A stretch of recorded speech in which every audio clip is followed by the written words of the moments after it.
Hi guys and welcome to Boring History Relaxing. Tonight we step onto a Viking ship in the black water before dawn, where the North Atlantic breathes like a sleeping animal that has just decided to wake up angry.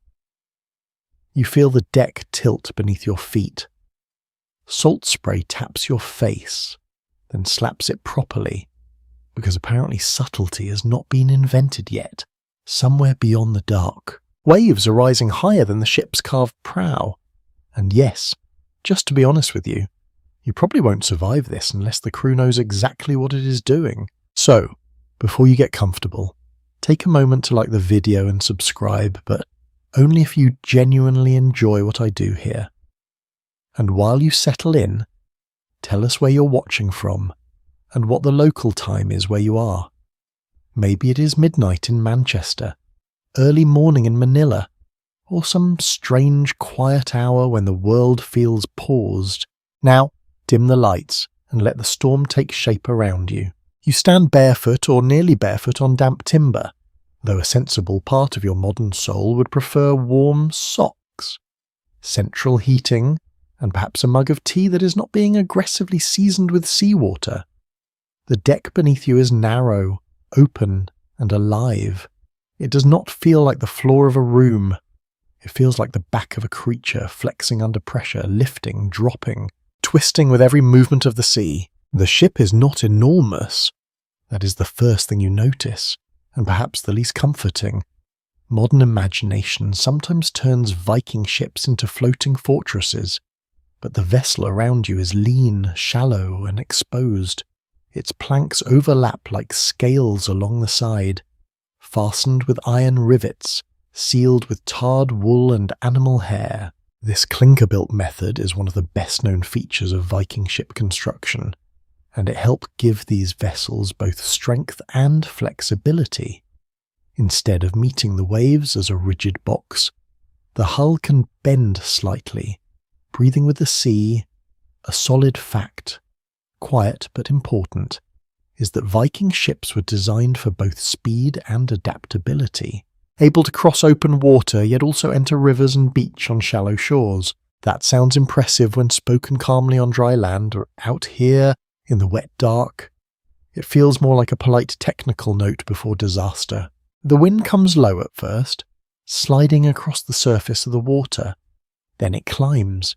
You hear it in the rigging, in the ropes that hum and snap, in the square sail that strains above you like a trapped cloud. The sail is dark against a darker sky, swollen with force. The mast creaks. Men move across the deck with the careful urgency of people who know that panic wastes warmth, breath, and time. No one has to explain the danger. The sea explains it every few seconds. A wave rises on the starboard side, black at its base and pale at the crest. It does not look like water at first. It looks like a moving wall with foam for teeth. The ship climbs, hesitates, then drops into the trough beyond it. Your stomach remains somewhere behind, probably reconsidering all its life choices. Around you, sailors bend their knees and grip whatever they can. A coil of rope slides. Someone catches it with his foot before it can tangle. Another man curses softly, not loudly, because the storm is already doing enough shouting for everyone. You smell tar, wet wool, cold iron, fish oil, old smoke trapped in clothing, and the sharp mineral bite of salt. The air is so cold it seems to have edges. It enters your nose and throat like broken glass polished smooth. Your hands ache almost immediately. The moisture in your sleeves creeps inward. Every drop of spray feels personal. And yet, this is not some wild accident outside the Viking world. These sailors know this sea. Not perfectly, of course. Nobody owns the North Atlantic. Nobody bosses it around, though many men in history have tried, usually right before needing rescue. But Viking sailors travelled between Norway, the British Isles, the Faroes, Iceland, Greenland, and beyond. Their routes crossed waters famous for fog, sudden squalls, fierce winds, and long stretches where land vanished completely.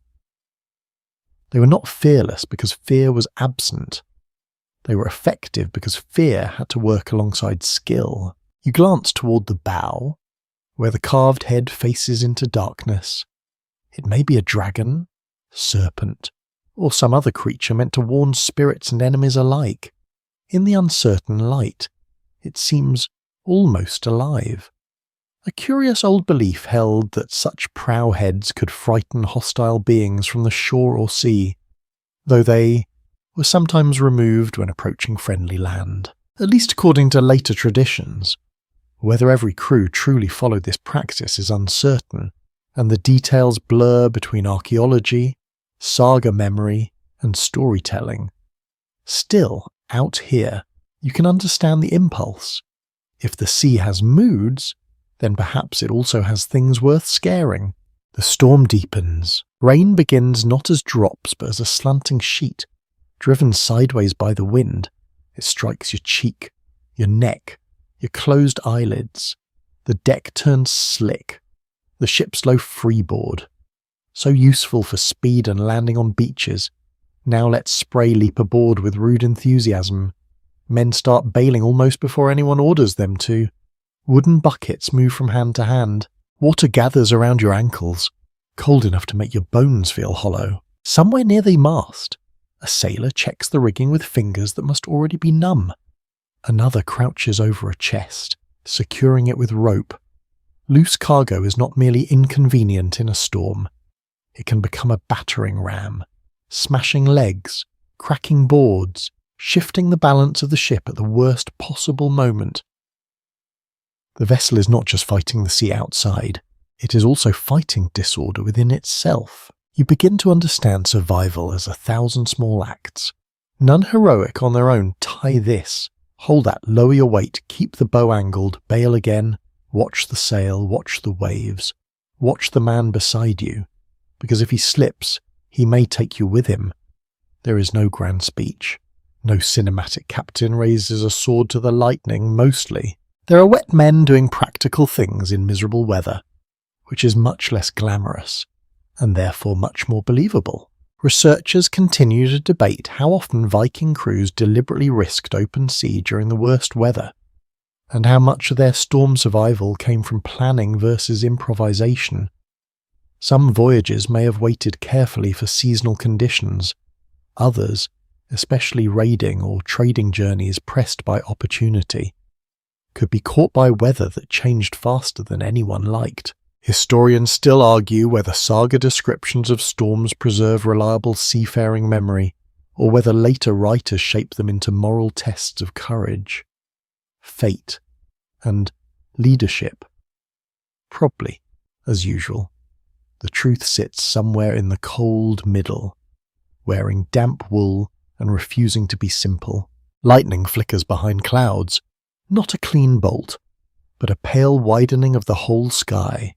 For one heartbeat, you see the sea around you.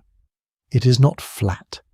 It is a landscape of moving hills, troughs, ridges and collapsing foam. The ship seems impossibly small among them. Then darkness returns, and the world shrinks again to sound and touch. The hull groans, the sail snaps. A man laughs once. Strangely, not because anything is funny, but because fear sometimes escapes the body wearing the wrong costume. Another sailor tells him to save his breath. The advice is good. Breath is warmth, warmth is strength, strength is survival. You crouch lower, fingers wrapped around a wet line, feeling the fibres bite your skin. The storm has not yet reached its worst. The first black water before dawn is only the beginning, and the crew knows it. They're already reading the night, listening to the pitch of the wind, watching how the waves strike the hull, sensing whether the ship can keep moving or must yield. And as the darkness presses close, you begin to learn that surviving a North Atlantic storm is not about conquering the sea. It is about noticing what the sea is telling you before it becomes too loud to ignore. You keep your body low as the ship climbs another dark swell, and now the storm is no longer just something happening around you. It becomes something the crew is trying to read, not in a poetic way, though there is plenty of poetry in the terror if you're not personally soaked. The sailors are studying the weather with their faces, their hands, their bones, and long memories passed from one voyage to the next. Before a storm fully arrives, the sea often whispers first. You notice the older men looking not only at the waves, but beyond them. Their eyes move across the clouds where the sky should be. They watch how the lower clouds run fast beneath heavier darkness. They listen to the wind shifting its tone through the ropes. A wind that comes steady from one direction is one kind of trouble. A wind that veers, gusts, and seems to arrive in angry fists is another. The difference matters. One may be endured, the other may suddenly turn the sail into a weapon. A well-established part of pre-modern seafaring is that sailors relied on close observation of natural signs long before instruments became common. Viking crews had no barometer, no satellite forecast, no calm voice on a weather app saying, "Light rain expected," while the ocean clearly prepares to throw furniture. They watch cloud forms, wave direction, bird movement, swell patterns, and the colour of the horizon. They learned from repetition. A child raised among boatmen might understand wind before he could properly explain it. In the same way a farmer learns soil by touch, you feel the air press differently against your face. It thickens, then hollows. Rain eases for a breath, but nobody relaxes. That is perhaps the worst sign of all. The pause before the next blow can feel almost gentle, like the storm leaning back to admire its own work. One sailor lifts his head and sniffs. You almost laugh, because what can he possibly smell besides wet rope, tar, stale wool, and everyone's regret? Yet scent matters at sea.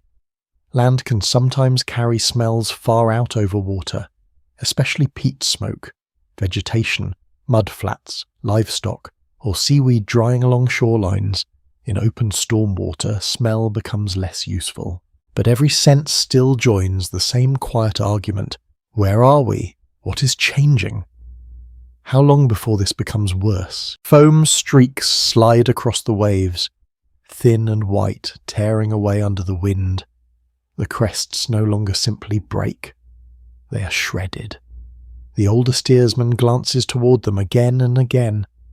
Not because they are pretty, although they are, in a cold and unfriendly way, but because their angle shows how surface wind is cutting across the deeper swell. If the wind and swell fight each other, the sea grows confused. A confused sea is harder on a shallow, open ship. Waves come from more than one direction.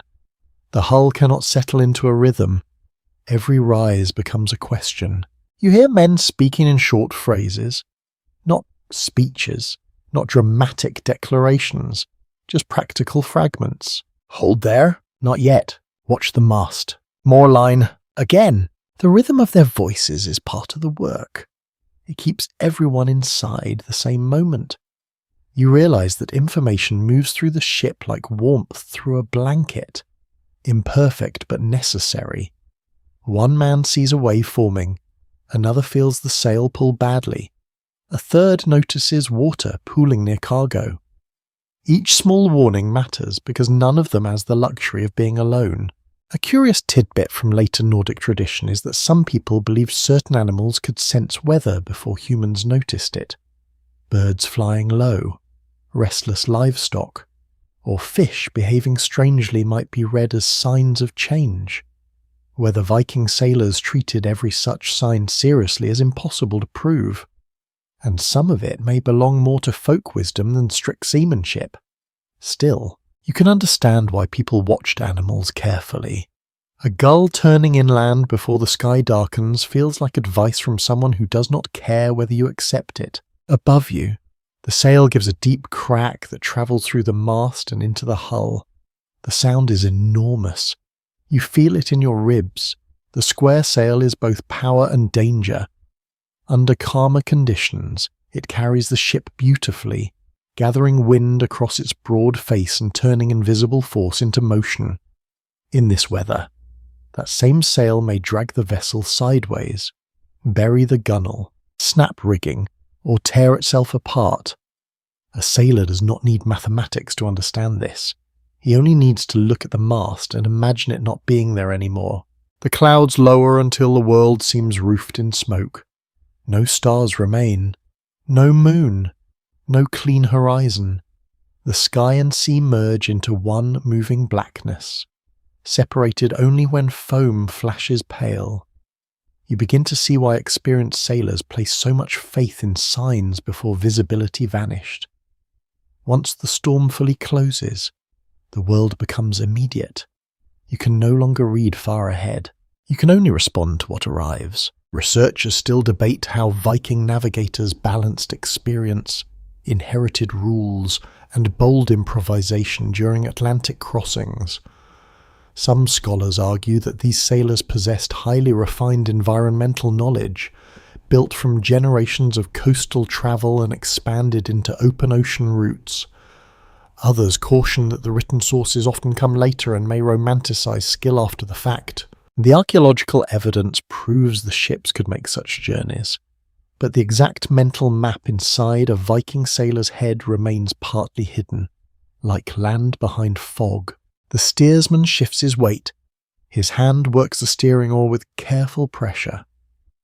He's not wrestling wildly. That surprises you. Modern panic imagines survival as force, muscle, shouting, and dramatic grimaces. Here, survival looks more like listening through the arm. The steering oar trembles as waves strike the hull. The ship tells him what it can bear. Too much correction wastes strength. Too little invites disaster. He must feel the water almost as if the sea speaks through wood. Another gust arrives. It comes across the port side with a sound like a door opening into winter. The sail belly's hard. The ship leans. Your shoulder strikes the bench beside you. Someone grabs the line near your hand and hauls. The crew moves together, not perfectly, not elegantly, but quickly enough. The sails pull lessens.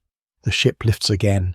For a moment, you see the importance of reading wind before warning becomes violence. A storm is not one thing. It is a changing sequence of pressures, angles, waves, gusts, and pauses. To survive, the sailors must notice each change as early as possible. They must sense when to keep speed, when to reduce sail, when to turn, when to let the ship ride, when to stop fighting and simply stay afloat. The rain returns, colder than before. You blink it from your lashes and look out into the dark. Somewhere beyond this black water, there may be islands, cliffs, skerries, or nothing at all for many miles. The crew does not know with certainty, but they know the language of the storm better than you do.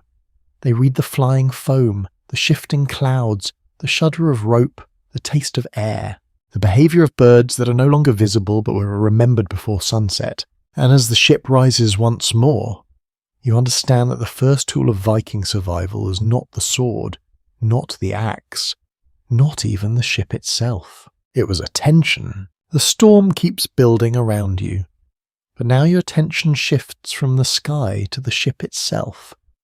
That narrow body of wood beneath your feet suddenly feels less like a fragile object and more like a carefully shaped answer to a difficult question. How do you cross some of the roughest waters on earth in a vessel made from timber, wool, iron, and stubborn optimism? Stubborn. The answer creaks beneath you with every wave. The longship rises again, then twists slightly as the swell passes underneath. At first, the movement feels alarming, almost wrong, as if the hull is bending too much. Your modern instincts want stiffness. You imagine steel beams, sealed cabins, perhaps several emergency exits and a reassuring recorded announcement about flotation devices. Instead, the Viking ship flexes like a living thing, and strangely enough, that flexibility is exactly what keeps it alive. A solid historical fact is that Viking ships were clinker-built, meaning the wooden planks overlapped each other rather than meeting edge to edge. This overlapping construction created a lighter and more flexible hull than many later shipbuilding methods. The planks were fastened with iron rivets and supported by internal frames, allowing the vessel to absorb stress from waves instead of resisting every movement rigidly. In heavy seas, this mattered enormously. You feel it every time the ship meets a swell. Rather than smashing directly against the water, the hull seems to move with it, climbing, dipping, shivering under pressure without fully breaking its shape. The timbers groan, but not always in distress. Sometimes the sound resembles a deep exhale, as though the ship itself is adjusting its weight against the sea. Water sprays across the gunwale and slaps your face hard enough to sting. You wipe your eyes with freezing fingers. Nearby, a sailor checks the lashings holding a storage chest in place. Another crouches beside the mast, examining tension in the ropes. Nobody stops moving for long. Even the men who appear calm are working constantly, making tiny corrections before small problems become large ones. The deck is cluttered but purposeful. Oars are secured along the sides.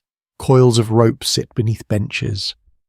Shields may hang along the rails, though tonight they serve less as symbols of war and more as extra barriers against spray. The storm does not care whether you are a trader, explorer, raider, or farmer with ambitious travel plans. It treats everyone as wet cargo. You place one hand against the inside of the hull and feel vibration running through the wood. Every impact from the sea travels along the planks in trembling pulses. It reminds you that the ship is not sealed away from the ocean. It is in constant negotiation with it. A fascinating little detail discovered in some Viking ship burials is that builders occasionally repaired vessels repeatedly rather than replacing them outright. Archaeologists examining preserved ships have found evidence of patched planks, altered fittings, and reused materials. These were valuable machines, not disposable objects. A well-built ship represented enormous labour, skill, and wealth. In some ways, maintaining a longship resembled caring for a giant wooden animal that demanded endless attention but rewarded you by not drowning everybody. The rain softens briefly, though the wind continues growling across the water. In the dim grey light before dawn, you can better see the shape of the vessel. It is long and narrow, with shallow draft and curved ends. That shallow draft allowed Viking ships to travel up rivers and beach directly onto shorelines. It also made them faster and more maneuverable in many conditions. But out here in open ocean, the same design creates a strange balance between agility and vulnerability. The ship is quick, yes, but it is also open to the world in a way modern ships rarely are. No enclosed deck protects you from the sea. No heated cabin waits below. You're exposed to every gust, every freezing burst of spray, every downward slam into the trough between waves. The Atlantic enters your life personally and repeatedly. The crew shifts position as another heavy swell approaches. You notice how naturally they move with the hull, knees bend automatically, feet spread wider, hands reach for rope or rail without looking. Most of these men have likely spent years around boats. Balance has become instinctive. You, meanwhile, feel like an anxious sack of turnips trying very hard not to slide into history. The wave strikes. The bow rises sharply, climbing at an angle steep enough to make your stomach drift backward. For a moment the ship feels almost vertical. Then it tips over the crest and drops. The hull shudders hard upon landing, but it does not crack. Instead, the overlapping planks flex under pressure, distributing force across the structure. Researchers continue to discuss exactly how seaworthy different Viking ship types truly were during prolonged Atlantic crossings. Some historians argue that certain longships, especially those built for raiding, were less suited for open ocean than broader cargo vessels known as nars. Others point out that surviving examples and experimental voyages demonstrate remarkable resilience when these ships were handled correctly. Modern reconstructions sailing across the North Atlantic have shown that Viking-style vessels can perform surprisingly well in rough seas, though usually with crews who become extremely wet and extremely tired. That last detail feels increasingly important. Your clothing clings heavily to your body now. Wool helps somewhat because it retains warmth even when damp, but there are limits. Your fingers ache whenever you stop moving them. Every surface glistens with seawater and rain. The ship smells richer now too, almost sour beneath the salt. Wet wood, human sweat trapped in wool, tar softening under moisture, fish remnants buried somewhere in the memory of the planks. A sailor beside you runs his hand along the gunwale almost affectionately, as if reassuring himself that the hull remains sound. Perhaps he helped build it. Viking shipbuilding was highly skilled work requiring deep knowledge of timber selection, shaping, fastening, and balance. Oak was commonly used for major structural elements because of its strength. Builders carefully split wood along the grain instead of simply sawing it, preserving flexibility in the planks. The craftsmanship around you is practical, but it also carries beauty. Even now, during the storm, the ship's lines appear graceful. The curved prow slices through grey water elegantly. Iron rivets catch faint flashes of light. Carved details emerge and disappear beneath spray. Survival and artistry are not separate things here. A ship must function, but it also carries identity, pride, and memory. The steersman calls out something short. Men move toward the sail. Wind has shifted again. You glance upward nervously. The mast bends slightly under pressure. Not enough to fail, but enough to remind you that wood can only endure so much punishment before becoming driftwood with ambitions. Yet the flexibility of the mast and hull together helps absorb violent motion. A completely rigid vessel might resist beautifully for a while, right before snapping dramatically and teaching everyone unfortunate lessons about confidence. The sea darkens ahead. Foam streaks race across the surface. The wind whistles through the rigging in rising notes that almost sound musical if your standards for music are low and your survival instincts are distracted. The ship presses onward anyway, not because it is indestructible, far from it, but because every curve of its body was shaped by generations who understood one difficult truth about the North Atlantic. You do not survive these waters by overpowering them. You survive by learning how to bend. The wind cuts harder now, and every loose thread of wool against your skin feels soaked with ice water. You pull your cloak tighter around your shoulders, though it helps only a little. The storm does not politely stay outside your clothing. It works its way inward, through seams, through folds, through every tiny weakness. You begin to understand why survival at sea depended not only on courage or navigation, but on materials. Simple things: cloth, rope, tar, leather, wood, the quiet technologies of staying alive. A sailor near the mast wrings water from the edge of his sleeve and immediately laughs at himself because there is no point. The rain replaces it almost at once. Around you, the crew move beneath thick wool cloaks darkened nearly black by seawater. Their tunics cling heavily to their bodies, yet wool remains one of the best defences they have, unlike linen, which becomes miserably cold when wet. Wool traps warmth even after soaking through. That mattered enormously in northern seas. Many Viking-age textiles recovered from graves and settlements show sophisticated weaving techniques, careful tailoring, and heavy use of wool from sheep suited to harsh climates. Clothing was survival equipment long before anyone invented the phrase. Layers could be adjusted depending on wind and temperature. Cloaks were pinned tightly to keep them from whipping loose. Leather shoes might be lined with fur, though after several hours aboard a storm-tossed ship, even the best footwear begins to feel like wet bread tied to your feet. The deck pitches suddenly, and a barrel shifts several inches before two sailors slam it back into place with their shoulders. Rope immediately appears around it. Rope appears everywhere on this ship. Coils under benches, lines tied to cargo, rigging humming above your head, lashings securing oars, chests, sail gear, even personal belongings. You reach down and touch one line near your knee. It feels rough and swollen with seawater. Viking rope was commonly made from plant fibres or animal hair. Depending on availability and purpose, good rope mattered more than almost anything aboard ship. If a critical line snapped during heavy weather, the sail could whip free, cargo could shift, or steering control could fail in seconds. There is something oddly calming about watching experienced sailors handle rope. Their hands move automatically, looping, tightening, testing knots with the brief tugs. Nobody gives long instructions. Knowledge lives in muscle memory. The sea keeps climbing higher around you. A wave crashes across the bow and bursts over the deck in freezing spray. Water races around your ankles again.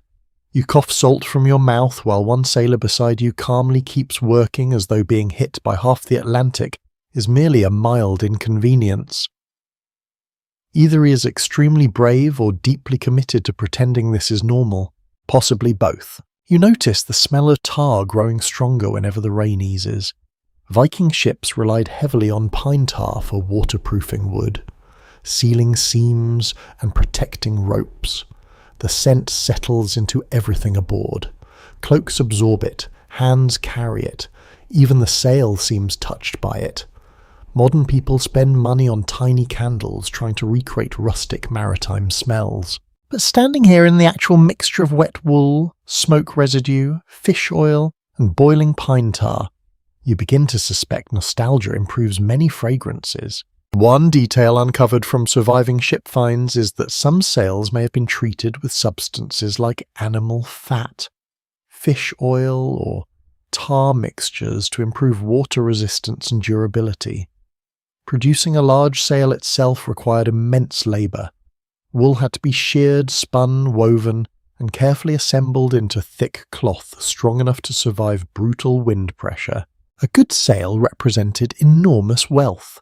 Damage to it during a storm could threaten an entire voyage. Above you, the square sail snaps sharply as another gust arrives. Sailors immediately move toward the lines. You can hear strain in the fabric now, a deep trembling sound beneath the crack of wind. The cloth bellies outward, hard enough to pull the whole vessel sideways for a moment, before the steersman corrects it. The mast groans. You try not to stare at it too much. Somewhere behind you, a crewman pulls a wool cap lower over his ears. Another adjusts strips of leather wrapped around his wrists.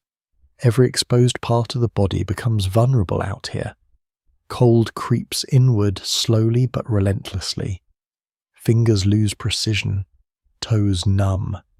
Wet fabric rubs raw skin beneath arms and along the neck. Storm survival is not only about avoiding death, it is about delaying weakness. A less familiar but intriguing detail from northern folklore claimed that certain pieces of clothing or charms carried luck at sea. Some sailors believe particular cloaks, carved pendants, or inherited objects offered protection during dangerous crossings. Whether these beliefs truly improved survival is doubtful, unless confidence itself counts as protection, which perhaps it sometimes does. A frightened crew that believes itself doomed may stop working carefully. Hope has practical value. The sky briefly lightens ahead, though dawn still hides somewhere behind thick clouds. In that pale greyness, you can better see the texture of the water. It no longer rolls in clean lines. The sea surface appears broken and uneven, chopped by crossing winds. Foam blows sideways in streaks. Rain drifts almost horizontally. You hear the sound of hammering. For one confused moment, you wonder who in the world would start building furniture during a storm. Then you spot a sailor near the stern driving a wooden peg tighter into part of the ship's fittings. Repairs never wait for convenience aboard a Viking vessel. If something loosens, men fix it immediately or regret it later while sinking. Some maritime historians believe Viking crews carried surprisingly extensive repair supplies during long voyages, including spare timber pieces, extra rope, tools, and patching materials. Others caution that saga literature may exaggerate the ease of ship maintenance at sea. Realistically, severe damage in rough weather could still become catastrophic very quickly. Yet the evidence from reconstructed voyages suggests these ships were more resilient than older generations of scholars once assumed. The crew's confidence in the vessel becomes contagious in a strange way. You still fear the sea. That part remains very healthy and sensible. But you also begin noticing how every object aboard serves survival. The wool keeps warmth, the rope controls force, the tar keeps water out, the flexible hull absorbs punishment, even the benches provide storage beneath them and rowing positions when wind fails. Nothing exists here casually. Another gust screams across the deck, the sail shudders violently.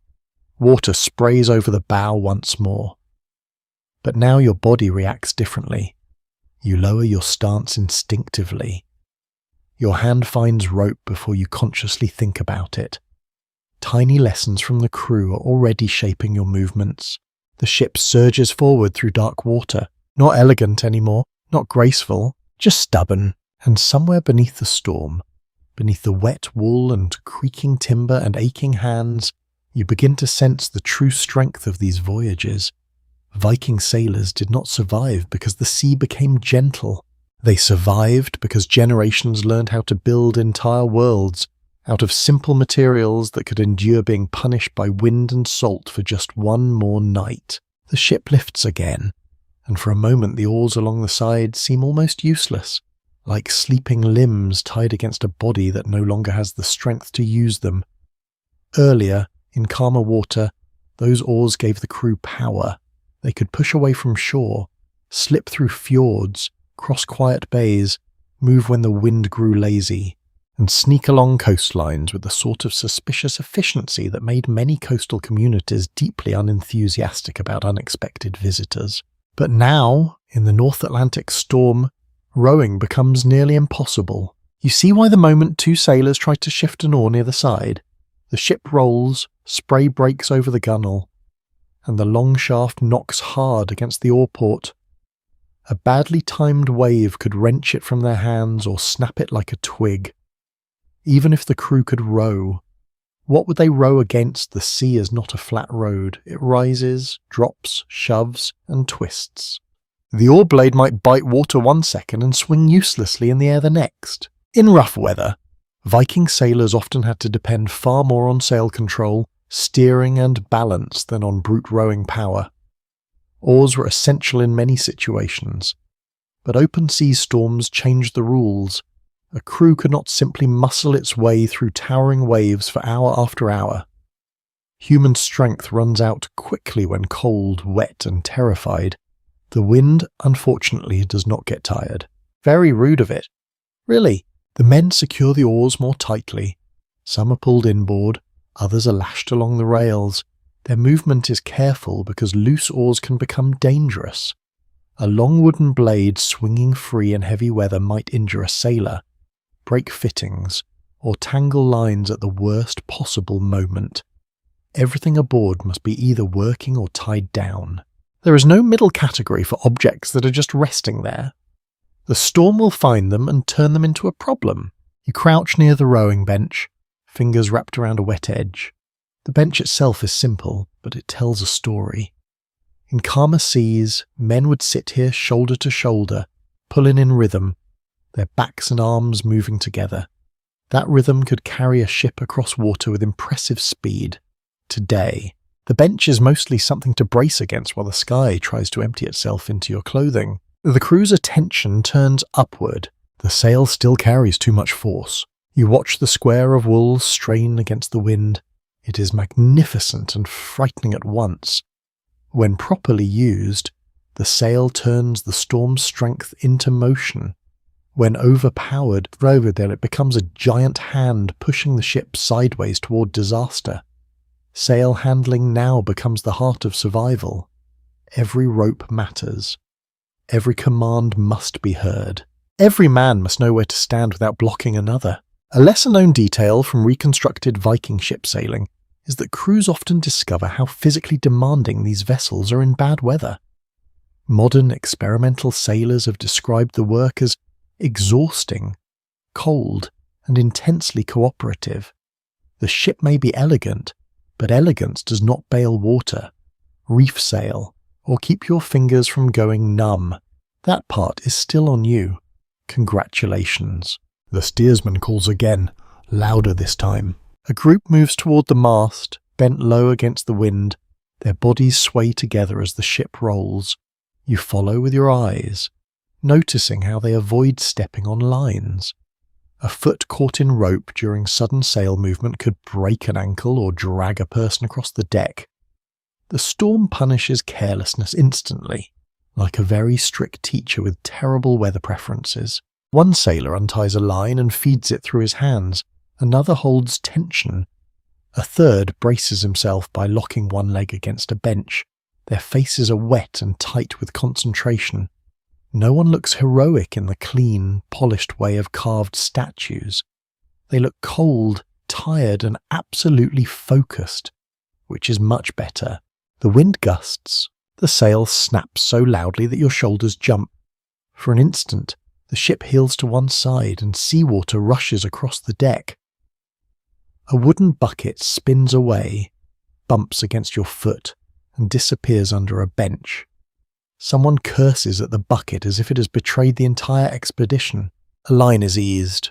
The pressure lessens. The ship rights itself slowly, not comfortably, but enough. You breathe again. Specialists still discuss how Viking crews manage sail reduction during sudden storms, because surviving ships give a structure but not a full instruction manual. Some reconstructions use reefing methods based on later square sail traditions and experimental practice. While scholars remain cautious about claiming one exact Viking technique for every regional period, the broad truth is clear enough. Though, the sail had to be controlled, shortened, lowered, or turned depending on wind strength and sea state. The details probably varied by crew, ship type, and the amount of panic everyone preferred to admit afterward. You can feel the storm changing the mood aboard. When rowing is possible, labour is direct. Pull, recover, pull again. Painful, yes, but understandable. Now the work feels more uncertain. The crew is no longer trying to overpower the water. They are trying to cooperate with forces much larger than themselves. The ship must keep enough movement to answer the steering oar, but not so much that the sail drives it recklessly into the waves. Too little speed, and the vessel may wallow helplessly. Too much, and it may bury its bow or broach sideways. The balance is delicate, and the sea is not known for its patience. You look toward the oars again, lashed and quiet. They seem strangely symbolic now. Human arms built this ship, launched it, rowed it through narrow waters, and carried it away from land. But out here, arms alone are not enough. Survival depends on judgment, when to stop forcing, when to secure what cannot help, when to shift from rowing to riding. Another wave rolls beneath the ship, lifting the stern first. The bow drops into darkness, then rises again through foam. The steersman adjusts. The sail spills a little wind. The hull shivers, then steadies. A small fragment of old sea wisdom comes to mind. The kind that may never have belonged to one written source, but surely belonged to countless wet and tired sailors. The sea cannot be beaten, only answered. It sounds almost too neat while you're being slapped by rain. But it feels true. The crew answers with rope, with balance, with lowered voices, with oars pulled safely from the angry water, and as the storm continues to grow around you, you begin to understand that one of the hardest skills in survival is knowing when strength is no longer the correct tool. Sometimes the oars must fall silent. Sometimes the wind must be managed, not challenged. Sometimes the only way forward is to stop pretending you're stronger than the sea and learn how to move with what is already carrying you. The wind arrives now in long, punishing bursts that seem to shake the entire world sideways. The square sail above you no longer looks like cloth. It looks alive. It jerks, swells, and snaps with a violent force, dragging the ship forward while also threatening to tear itself apart. Every eye aboard keeps returning to it. You finally understand why sailors fear damaged rigging almost as much as the sea itself. The sail is power, but power without control quickly becomes catastrophe. The crew moves with greater urgency now, not panic. Panic burns energy too fast. This is something colder and more disciplined. Men lean into ropes, brace their feet against slick timber, and shout short commands over the roar of wind. The sail must be reduced before the storm strengthens further. You grip a support beam as the ship lurches. Rain stings your face sideways. Overhead, the yard holding the sail creaks under strain. One sailor climbs partway upward with astonishing calm. Though perhaps calm is not the correct word. Maybe he's simply too experienced to waste fear on things already happening. A widely accepted reality of square sail navigation is that large sails become dangerous in heavy wind if too much surface remains exposed. Viking crews likely used methods to shorten or partially furl sails depending on conditions. Reducing sail area lowered strain on mast, ropes, and hull while helping maintain steering control. The challenge was timing. Wait too long, and the sail might split or pull the ship into dangerous angles against the waves. You watch several sailors hauling lines hand over hand. Their fingers move quickly despite the cold. Wet wool sleeves cling tightly to their arms. One man plants his bare feet against the deck for grip. Toes curled against the wood as the ship rises sharply beneath him. The sail begins to change shape, not dramatically at first. Just a slight reduction in its belly as tension shifts through the rigging. Then another line tightens. Part of the cloth folds inward. Wind spills away in uneven bursts instead of striking the full surface directly. The difference is immediate. The ship still surges violently, but the sideways pull eases slightly. The mast no longer bends quite so alarmingly. The hull responds more predictably to the waves beneath it. You release a breath you did not realize you were holding. Nearby, a sailor wipes seawater from his beard and mutters something dryly humorous about Odin apparently being in a bad mood tonight. A few men laugh briefly. The laughter sounds strange in the storm, thin and quickly swallowed by the wind, but important all the same. Humour aboard ship is not decoration, it is insulation for the mind. One curious note from later Icelandic writings suggests that experienced sailors sometimes judged weather by the sound of the sail itself. Different tensions, snaps, and vibrations could reveal changing wind conditions before they became visually obvious.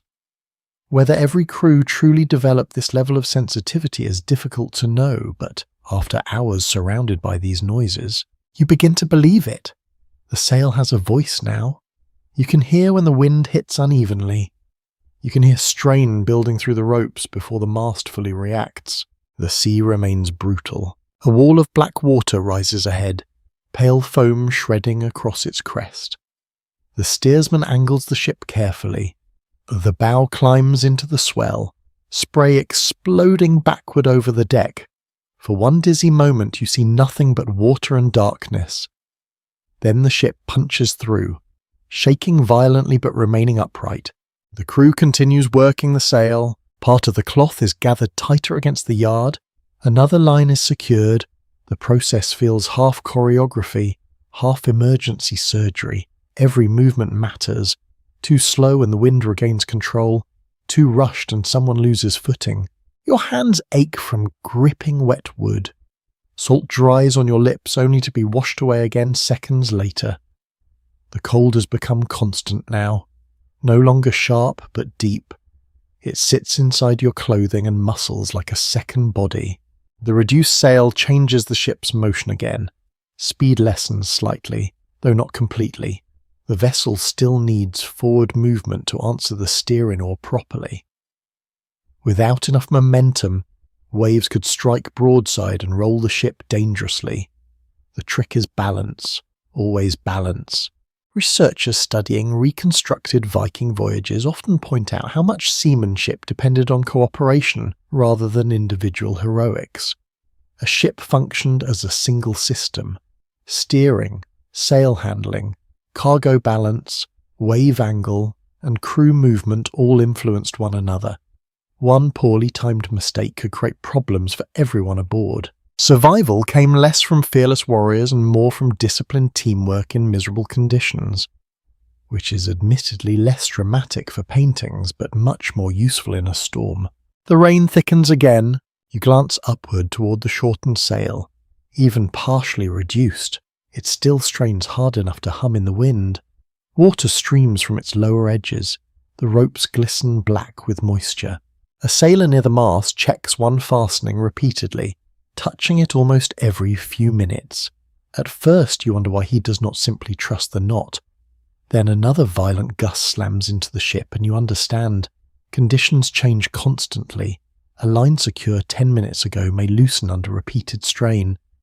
Vigilance never stops. Somewhere toward the stern, someone passes round a small drinking horn.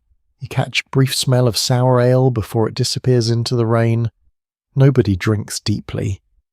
Heavy intoxication aboard a storm-tossed vessel would be a terrible idea. Though humans throughout history have repeatedly proven their commitment to terrible ideas, still, small amounts of ale or water drink provided comfort and calories during long voyages. The ship rises again, drops, rises once more. The motion settles into your bones until the sea feels almost like breathing. Violent breathing, admittedly, the kind breathing might do if chased across a mountain by wolves. But rhythm exists within it now. You notice something else, too. The crew no longer fights every movement. They anticipate them.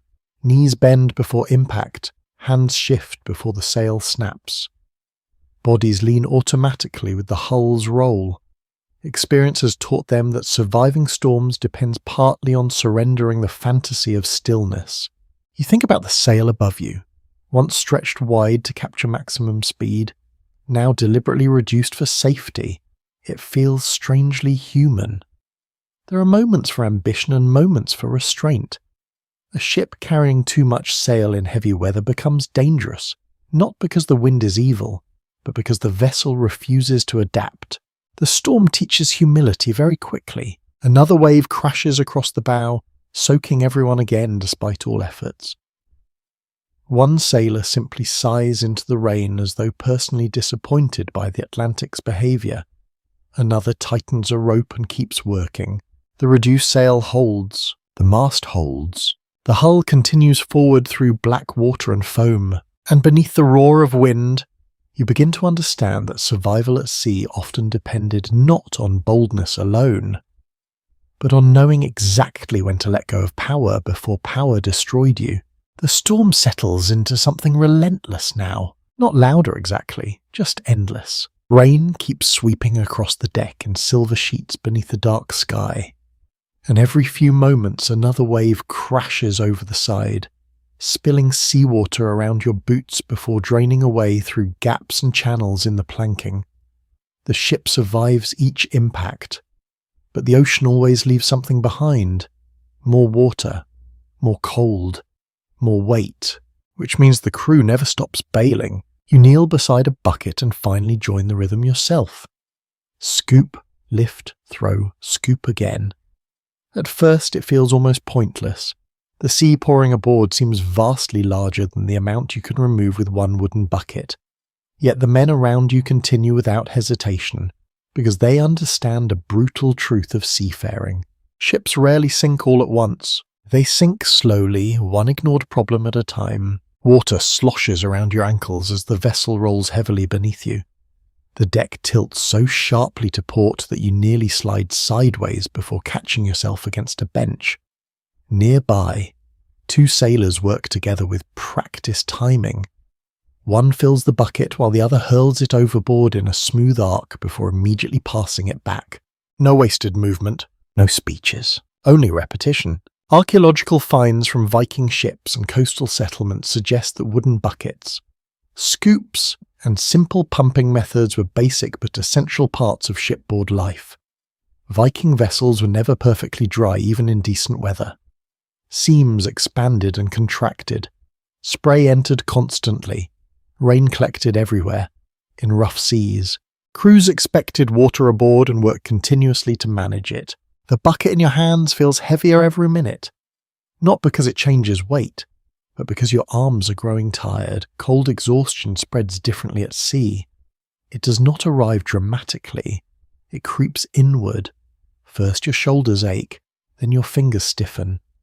Then even lifting water begins to feel strangely complicated. Another wave slams across the bow. The ship shudders hard enough for your teeth to click together. Seawater bursts over the gunwale and races toward the stern. One sailor laughs sharply when a freezing surge hits him directly in the face. The laugh sounds half insane, which is understandable under the circumstances. You throw another bucket overboard. For a brief second you see pale foam glowing against black water before darkness swallows it again. The men bailing nearest the mast have tied themselves loosely with short safety lines. Not tightly enough to trap them if the ship overturns, but enough to help maintain footing during violent rolls. Some reconstructed voyages using Viking-style ships have adopted similar precautions during heavy weather, although exactly how widespread such practices were in the Viking Age remains difficult to confirm from surviving evidence alone. The wind howls through the rigging overhead like something trapped there. You glance upward. The shortened sail still strains hard against the storm, but now your attention keeps returning to the water inside the ship instead of outside it. That feels wrong somehow. Human instinct prefers obvious danger. Towering waves, lightning, black sky. Yet the quiet accumulation beneath your feet may be equally deadly.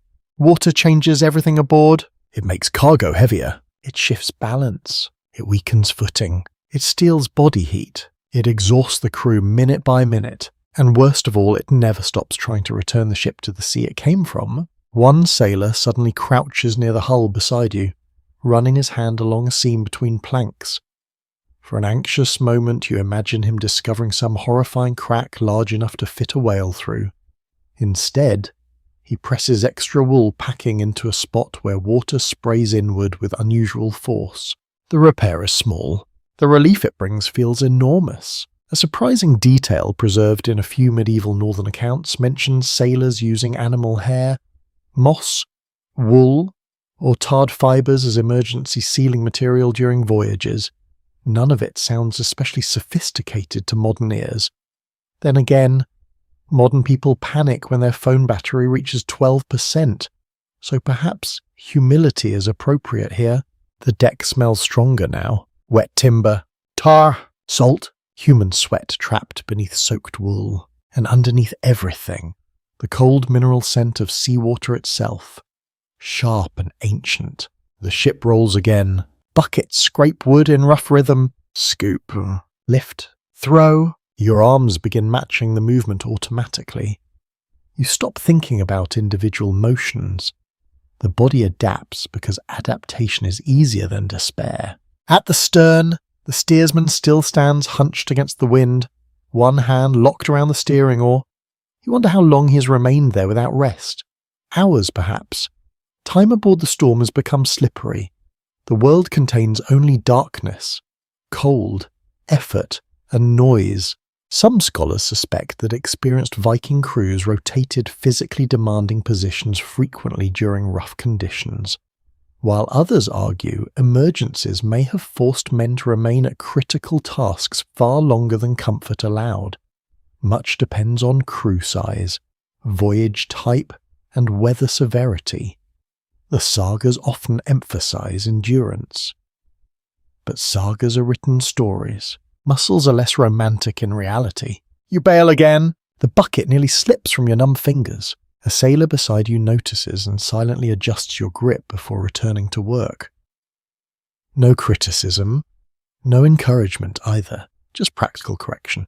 Out here, competence matters more than pride. Another heavy sea strikes the hull broadside. The ship heels alarmingly. For one terrifying instant, water pours across the rail faster than the deck can shed it. Your stomach tightens. Men grab ropes instinctively. Loose objects slide several feet before slamming against benches. Then slowly, painfully slowly, the vessel rises again. Water drains. The hull steadies. Bailing resumes immediately. No celebration follows survival because survival is not finished yet. You begin noticing the sounds beneath the storm now. The smaller sounds. Water slapping inside the hull. Buckets knocking wood. Wet boots scraping planks. The breathing of exhausted sailors. Tiny noises of persistence hidden beneath roaring wind. And somehow those smaller sounds feel more comforting. The Atlantic remains huge and merciless outside the ship, but inside this narrow wooden world, human beings continue answering it with repetitive labour. Not glory, not conquest, just work. There is something deeply ancient about that. One more bucket rises in your hands. You throw it into darkness. The sea takes it back instantly, as though insulted by your tiny resistance. Still, you keep going, because the crew around you keeps going, because every removed bucket buys another minute, another wave, another breath, another chance for dawn to eventually return beyond the storm clouds. And as freezing water races around your feet once more, you finally understand why endurance at sea often looked painfully ordinary. Survival was not always one heroic act. Sometimes it was simply refusing to stop bailing. The cold finally stops feeling temporary. Earlier you kept imagining warmth returning soon. A fire, dry clothing, sunlight breaking through clouds. Something comforting waiting just beyond the next hour. But now the storm stretches endlessly around you, and the chill settles deeper into your body with quiet determination. Your hands no longer hurt constantly. Oddly enough, that is what worries you. You flex your fingers around the bucket handle and feel stiffness instead of pain. The skin across your knuckles has turned pale beneath seawater and wind. Your sleeves cling heavily to your arms. Every movement seems slower than before, as if the cold itself has weight. Around you, the crew notices these things immediately. One sailor slaps another hard across the shoulder when he pauses too long. Not angrily, practically. Movement means warmth. Stillness is dangerous, and men stamp their feet whenever possible. Hands disappear briefly beneath armpits for warmth before returning to ropes and buckets. Shoulders roll constantly beneath wet cloaks. You begin to understand that surviving northern seas required fighting your own body almost as much as the weather. Long exposure to cold and wet conditions was one of the greatest threats facing Viking sailors in the North Atlantic. Wool clothing, physical activity, shared body heat, and constant movement helped delay serious hypothermia. But none of these solutions were perfect. Open ships offered little shelter during storms, and freezing spray could soak crews for hours or even days. The wind sharpens again. It slices through wet fabric and reaches your skin instantly. You pull your cloak tighter, though the wool now feels more like a cold animal draped across your shoulders than proper protection. Beside you, a sailor rubs his hands together furiously before grabbing another line. Nobody aboard wastes heat if it can be helped. Men huddle close when tasks allow it. They sit shoulder against shoulder between bursts of labour. One sailor shares a strip of dried fish with another because food means energy, and energy means warmth. Even speaking too much seems rare now. Breath clouds briefly in the dark air before vanishing into rain. A sudden gust sprays icy water directly into your face. You gasp involuntarily. The cold seawater feels almost electric against your skin. Your jaw tightens. Teeth chatter once before you force them still. Nearby, one older sailor notices and gives you a quick glance that says the sea has introduced itself properly now. The ship climbs another wave, drops hard. Your knees nearly buckle from exhaustion more than impact. Some experimental archaeology crews recreating Viking voyages have described how quickly cold exposure affects judgment and coordination at sea. Fine motor control weakens. Fingers struggle with knots and buckles.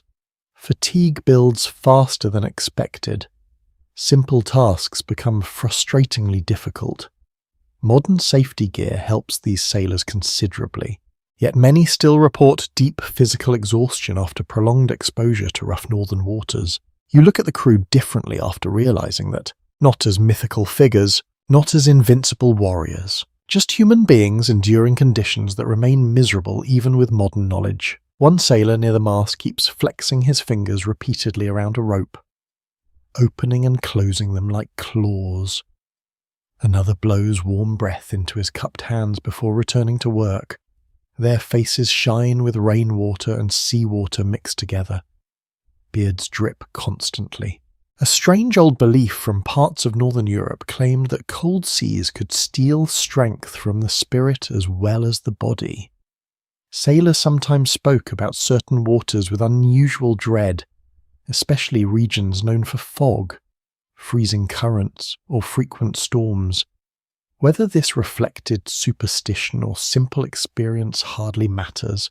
After enough hours in this weather, the ocean does begin to feel like something actively trying to wear human beings down. The steersman shifts position slightly, and you notice how stiffly he moves now. Even experienced sailors cannot escape the cold forever.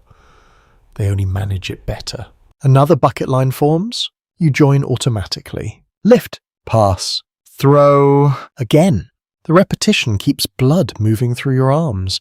That may be one reason the work never truly stops. Labour itself becomes a survival tool. The body generates warmth through effort, though the storm steals most of it immediately. One younger crewman suddenly fumbles a rope. Not badly. Just enough for the line to whip awkwardly against the deck before another sailor catches it. The older man says something low and sharp, then immediately rubs warmth back into the younger sailor's hands before returning to work. Correction first, care second. There is no room aboard for pride injured by practical survival. The rain eases briefly, replaced by thick mist blowing low across the water. You can barely see beyond the bow now.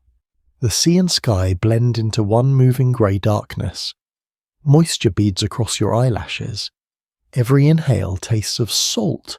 You try flexing your toes inside your soaked shoes. They respond sluggishly. That unsettles you more than the towering waves. People often imagine death at sea arriving dramatically, with crashing wood and giant storms tearing ships apart. Sometimes that happened, but cold was quieter. Colder water drains body heat astonishingly fast, and exhaustion lowers resistance further. A sailor weakened by exposure becomes slower, less steady, less useful during emergencies. Then the storm grows more dangerous for everyone. The crew clearly understands this without needing to discuss it. A drinking horn passes again from hand to hand. This time the liquid inside smells faintly herbal beneath the sour ale. Not enough to warm anyone properly, but enough to provide comfort. Tiny comforts matter enormously in hard conditions. One sailor begins humming quietly while working. The tune barely survives beneath the wind. But nearby men seem to relax slightly upon hearing it. Familiar sounds anchor people. Rhythms give the mind something besides fear to follow. Your own body starts adapting in strange ways. The cold remains awful, but it becomes familiar awful. You stop reacting dramatically to every burst of spray. Your balance improves slightly. You learn how to brace before impact. Fatigue settles into your muscles like background noise, and somewhere during that miserable process, you begin understanding why experienced sailors could survive storms that would terrify most people on land. Not because they stopped feeling fear or discomfort, because they learned to continue functioning alongside them. The ship rises again through black water. Ropes creak overhead. Buckets scrape wood. Men breathe steam into freezing air. No one aboard looks comfortable anymore. Yet they remain disciplined, alert, moving. The storm keeps trying to numb hands, stiffen limbs, slow reactions, and weaken resolve. The crew answers by staying in motion, because in the brutal cold of the North Atlantic, warmth is not something you possess. It is something you continuously fight to keep from disappearing. The ship shudders beneath you, and your eyes return to the stern, where the steersman stands with one hand locked around the great steering oar. He looks almost carved from the same dark wood as the vessel itself. Rain runs down his face. His cloak lashes against his legs.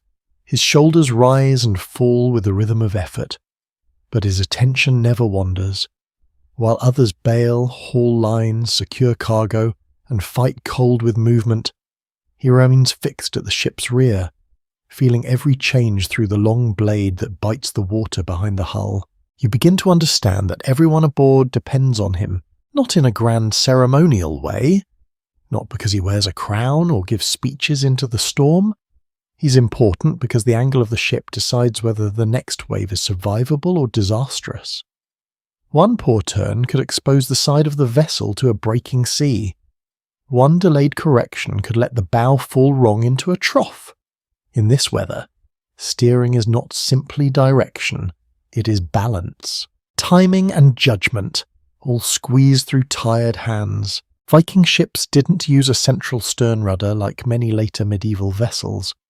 They typically used a side-mounted steering oar, often placed on the starboard side, which is one reason the word starboard is connected to the old steering side of a ship.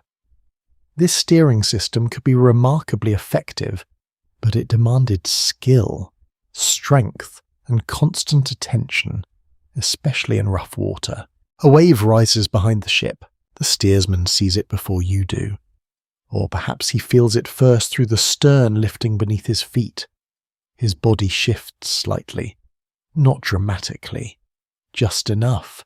The steering oar angles against the water, and the ship's stern responds with a slow, heavy swing. The wave passes under you. The bow stays aligned.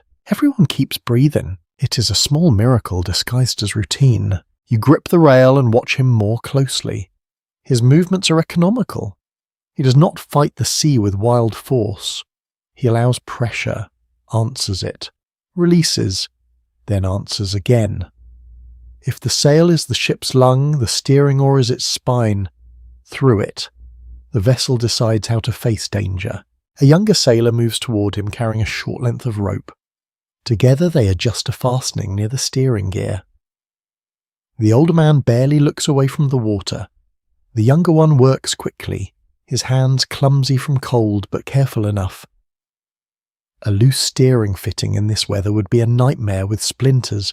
Some preserved Viking vessels, such as those found in ship burials, show how carefully steering arrangements were designed and reinforced. The steering oar was not an afterthought. It was a major piece of equipment, shaped and mounted to handle real force. In calmer water, it could guide with elegance. In a storm, it became a lever between human intention and oceanic chaos. The ship rolls hard to one side. You stumble against a bench and catch yourself. The steersman bends his knees, bracing low, and pulls the steering oar against the pressure. The muscles in his arms and back tighten beneath wet wool. For a moment, you see the strain clearly. This is not gentle work. The sea pushes back through the blade with immense force. The steering oar may look simple, but simplicity does not mean ease. The ship corrects, slowly. Enough! A small piece of sea lore from northern storytelling claimed that certain sailors were so skilled they could feel land through waves, reading how swell changed near coasts and shallows. It sounds exaggerated, like something told warmly beside a fire after everyone has survived and improved the story. Still, there may be a practical seed inside it. Experienced sailors can read wave behavior.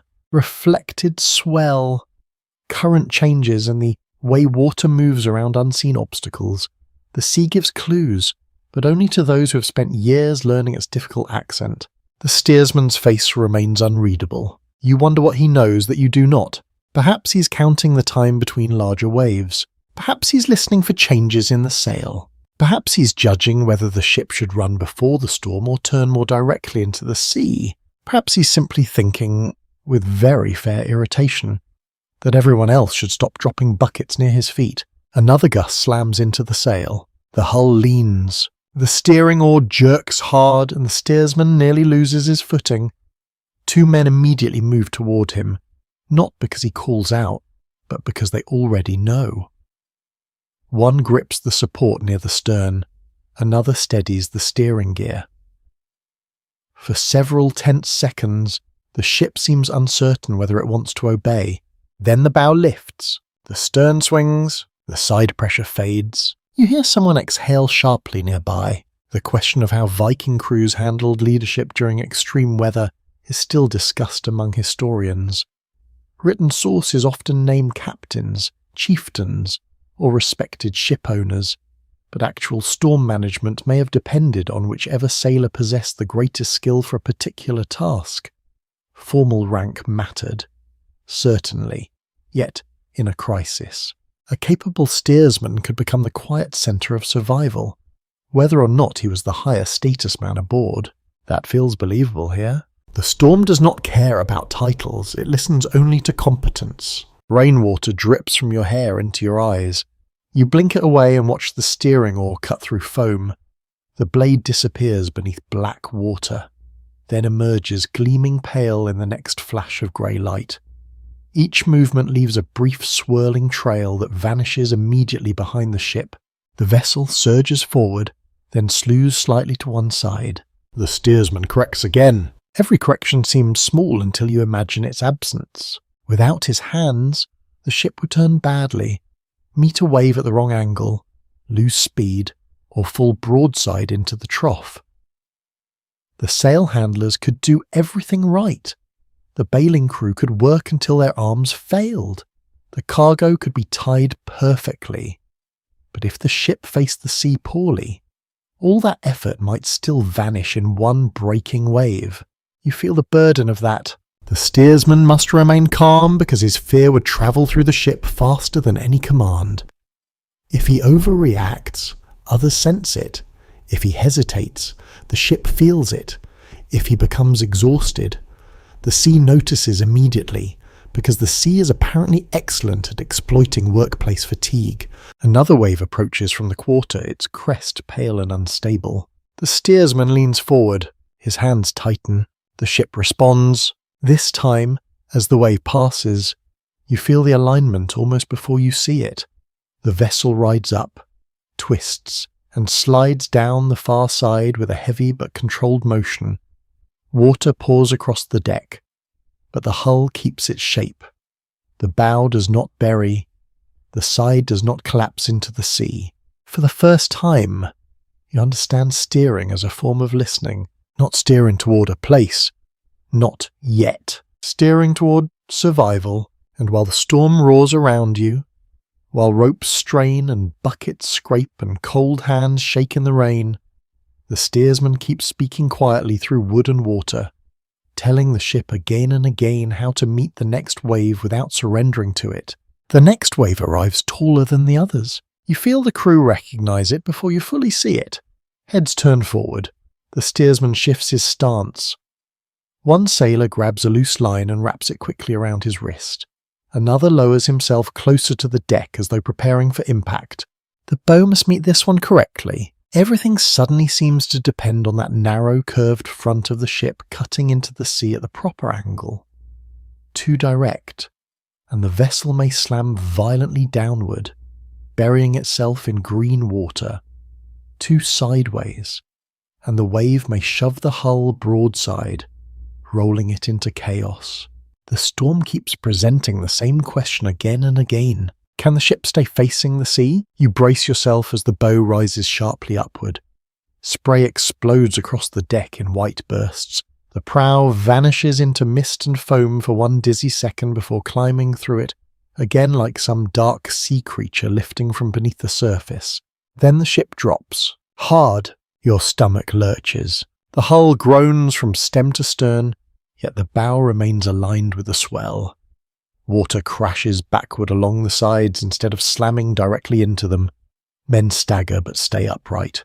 A bad angle could have changed everything. Centuries of northern shipbuilding gradually shaped vessels specifically suited to difficult coastal and open water conditions. Viking ships were designed with sharp bows that could climb and cut through waves efficiently rather than simply crashing against them. Their narrow shape and flexible construction allowed experienced crews to respond quickly when seas became dangerous. You understand now that the bow is not merely the front of the ship. It is the point where survival begins. Rain continues sweeping across the water in silver-grey sheets. Dawn exists somewhere behind the clouds, but only barely. The world has narrowed into shifting water, wet timber, and the endless struggle to keep the vessel properly positioned. The steersman calls something short. The sail handlers respond immediately. Even reduced sail affects the bow's behaviour. Too much forward pressure and the ship drives aggressively into the troughs. Too little and steering weakens. The sea punishes imbalance with astonishing enthusiasm. You crawl closer to the middle benches for stability as another series of waves approaches. They come unevenly now, one smaller swell, then another, then a much larger rise hidden behind them like an unpleasant surprise waiting politely in line.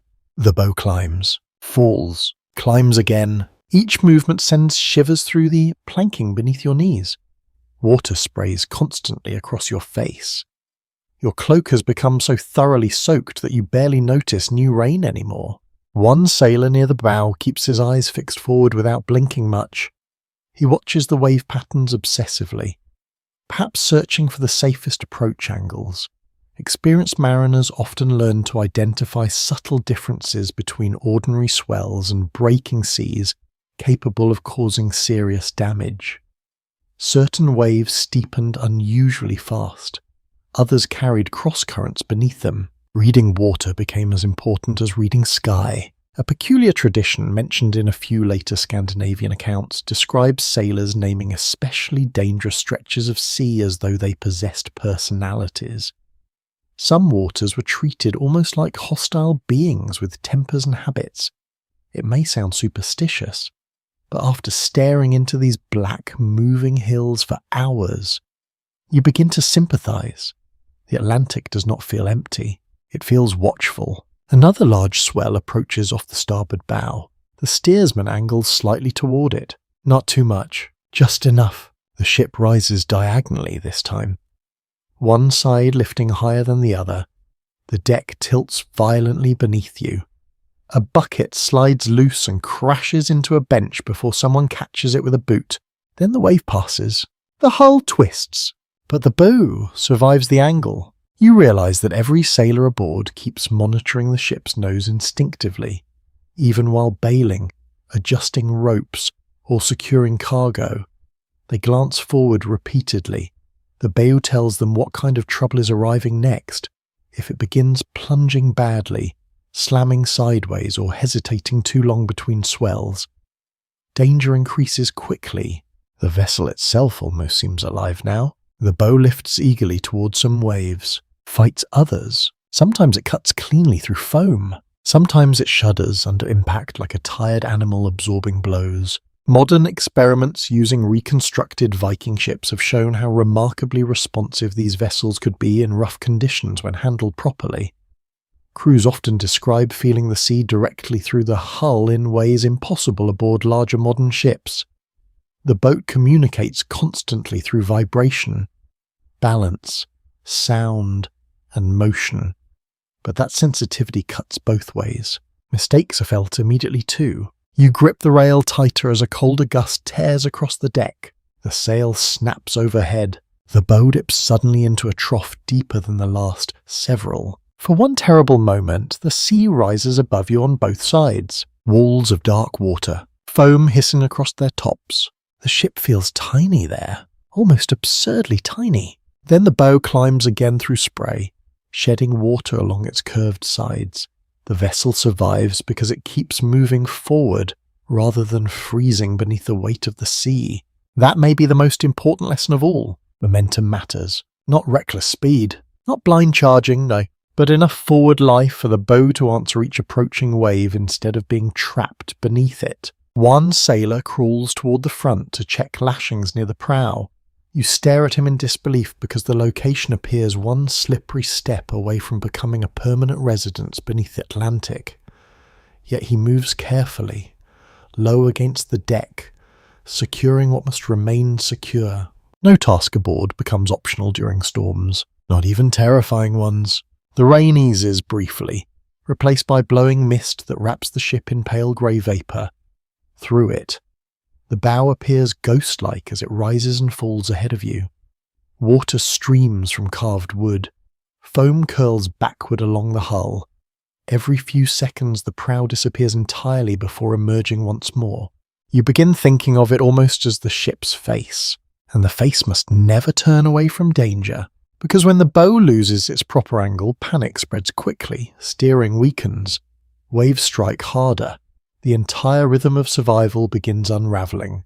The crew knows this instinctively, so the steersman keeps correcting, the sail handlers keep adjusting, The sailors near the bow keep watching the sea with narrowed eyes, and through black water, cold spray and endless rolling darkness, the narrow front of the Viking ship continues searching for the safest path through waves large enough to swallow it whole. The storm has turned every loose object aboard into a potential enemy. You notice it first when a storage chest shifts several inches during a heavy roll. The movement is small, almost harmless, until the ship drops violently into the next trough and the chest slides further across the deck with a deep wooden scrape. 3 sailors react instantly. One wedges himself against it with his shoulder. Another throws a rope around it. The third curses the owner loudly enough that even the wind seems briefly interested. The danger passes, but only barely. You stare at the chest afterward, suddenly aware that the sea does not need to break the ship apart directly. Sometimes it simply waits for the ship's own contents to do the damage instead. Cargo aboard Viking vessels varied enormously depending on the voyage. Some ships carried trade goods such as timber, furs, iron, walrus ivory, cloth, or grain. Others transported livestock, tools, weapons, household items, or settlers heading toward Iceland and Greenland. Every object added value to the journey. Every object also added risk during storms. Weight behaves differently once the sea begins throwing it sideways. The ship climbs another wave, and you hear things shifting beneath benches despite the lashings. A barrel bumps softly against timber. Iron tools clink somewhere in the dark. Even small movements matter because balance aboard a narrow vessel is delicate. One sailor crawls across the deck, checking knots one by one. His fingers test tension quickly despite the cold.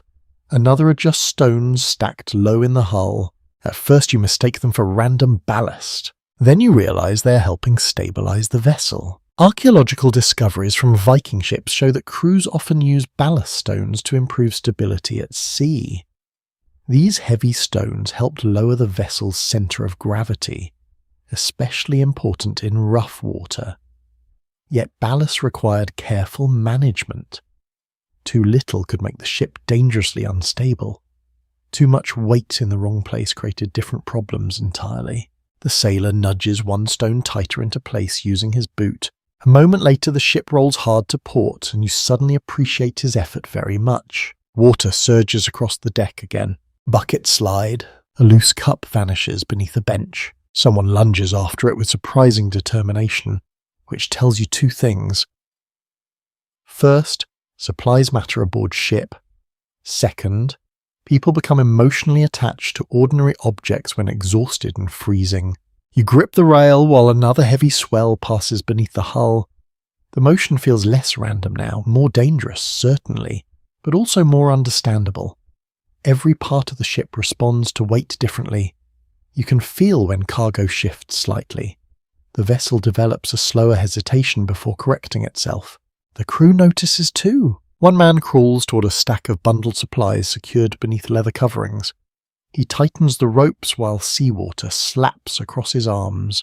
Nearby, another sailor checks the positioning of spare oars lashed along the side. Nothing aboard is allowed freedom anymore. A curious detail from some Norse settlements is that valuable goods were occasionally packed in chests reinforced with iron fittings or carved with decorative designs even during practical voyages. Trade and identity often travelled together. A merchant carrying finely worked belongings was transporting status as much as property. Of course, in the middle of a North Atlantic storm, your beautifully carved chest becomes slightly less impressive when it tries to murder everyone by sliding across the deck. The thought almost makes you smile. Almost. Then another wave crashes against the hull hard enough to shake spray from the rigging like rain falling upward. The ship tilts alarmingly. This time a barrel actually breaks loose. You hear the sound instantly, a deep rolling thud. The barrel slams against a bench, rebounds, and begins moving toward the stern. Sailors throw themselves after it. One catches the rope tied around its middle while another braces against a support beam. The barrel jerks to a stop only a few feet from the steering position. The steersman does not even look away from the sea. He merely shouts one furious sentence into the wind while keeping both hands locked on the steering oar. Reasonable priorities, honestly. The barrel is secured again with extra rope. Nobody trusts the original knot anymore. Storms expose weak assumptions very quickly. Some maritime researchers believe cargo management was among the most underestimated skills aboard early medieval ships. A successful voyage required understanding not only navigation and weather, but how weight distribution affected handling under constantly changing conditions. Experienced crews likely developed strong instincts for where to place supplies, livestock, passengers, and ballast depending on sea state and voyage length. You imagine learning all this by experience, not through diagrams, not through classrooms, just repeated exposure to terrifying water until your brain finally understands what your survival depends on. The wind changes slightly again. The sail groans overhead. The hull responds with a long, twisting motion that runs beneath your feet like muscle shifting under skin. A goat bleats somewhere beneath coverings near the centre of the ship. You freeze. There is a goat aboard. Of course there is, because apparently surviving an Atlantic storm becomes much easier once livestock starts panicking beside your knees. The sound briefly lifts the crew's mood. One sailor laughs outright before coughing seawater from his mouth. Another mutters that the goat complains less than certain men he has sailed with, even in miserable conditions. Humour keeps returning like stubborn grass through stone. The animal itself matters too. Settlers often transported sheep, goats, cattle, and other livestock during voyages to new colonies. These animals represented future survival on distant shores. A ship crossing toward Iceland or Greenland might carry not only people and tools, but entire agricultural hopes wrapped in wet fur and very poor travel manners. The vessel rises sharply again. Something shifts below deck level. Not loose exactly, just enough movement to remind everyone how carefully balance must be maintained. You notice sailors unconsciously adjusting their own bodies as well. Men lean opposite the roll. They spread themselves along the deck rather than clustering too heavily in one place. Human weight matters too aboard a narrow ship. The storm keeps testing every fastening, every knot, every decision about what to carry and where to place it. And slowly you begin understanding that a Viking ship was never simply floating across the sea, it was constantly negotiating with gravity itself. The sea pulls, the cargo shifts. The hull answers, the crew corrects. Again and again. Another wave crashes over the bow, colder than the last. You wipe seawater from your eyes and glance across the cluttered, groaning deck. Everything aboard has become dangerous in some small way. Buckets, barrels, ropes, ballast stones, livestock, tools, even exhausted human bodies stumbling at the wrong moment. Yet somehow the ship continues forward. Not because conditions improve, but because the crew refuses to let disorder gain momentum. And in the dark heart of the storm, that may be one of the most important survival skills of all. Keeping chaos tied down before it starts sliding across the deck. At some point during the endless dark and rain, hunger begins creeping through the crew. Not dramatic hunger, not the kind from stories about starvation and empty landscapes. This is colder and quieter. The body simply starts demanding fuel after hours of labour, shivering, lifting water, hauling ropes and bracing against waves. Muscles burn through warmth quickly in weather like this. Even fear consumes energy. You realise it when a sailor beside you digs stiff fingers into a leather pouch and pulls out something flat and dark. Dried fish. He bites into it without ceremony while seawater runs down his face. Another man chews on coarse bread so hard it almost looks like punishment. The loaf has gone damp long ago, but nobody complains. Wet bread is still bread. In a North Atlantic storm, expectations become very flexible. The smell of food aboard ship is strange. Salt, fish oil, sour grain, a faint smoky scent trapped inside storage bags. And underneath everything, the constant breath of seawater soaking through cloth and timber. Cooking properly during rough storms was often impossible aboard smaller Viking ships. Open flames and violent rolling made fire dangerous, especially on crowded wooden vessels coated in tar and filled with rope, sailcloth, and exhausted people who absolutely did not need additional excitement. Crews depended heavily on preserved foods that could survive moisture, cold, and long voyages. You watch a sailor pass around strips of dried cod wrapped in cloth. Another shares hard cheese from a small wooden container tucked beneath a bench. The portions remain small. Nobody eats heavily while the ship pitches this violently. Too much food in your stomach becomes a problem very quickly once the deck starts behaving like an angry hillside. A wave crashes across the bow. You instinctively clutch the nearest support before the water sweeps around your knees and drains away again. The man with the dried fish calmly keeps chewing through all of it. Impressive, honestly, or deeply concerning, possibly both. The ship groans forward through another series of swells. Buckets continue moving. Ropes creak overhead. The crew eats in fragments between labour, grabbing mouthfuls whenever hands briefly become free. You notice how carefully food is protected from water. Small bags are tucked beneath coverings. Containers are wedged into corners. Even simple supplies receive attention because spoiled food could ruin an entire voyage. Salted meat, dried fish, barley bread, butter, ale, and fermented products travelled well compared to fresh foods. Preservation techniques mattered enormously for northern seafaring cultures, where journeys could stretch for weeks through difficult weather. One sailor uncorks a small barrel and pours thick ale into a shared drinking horn. The liquid smells sour and heavy. You take a cautious sip when it reaches you. Warm would be generous. Pleasant would be dishonest. But calories are calories, and the bitterness leaves a faint heat in your throat. Low-alcohol drinks were common aboard many historical voyages because stored water could spoil during long journeys. Ale and similar beverages provided safer liquid in some situations, though the strength likely varied widely. Nobody aboard this ship appears drunk.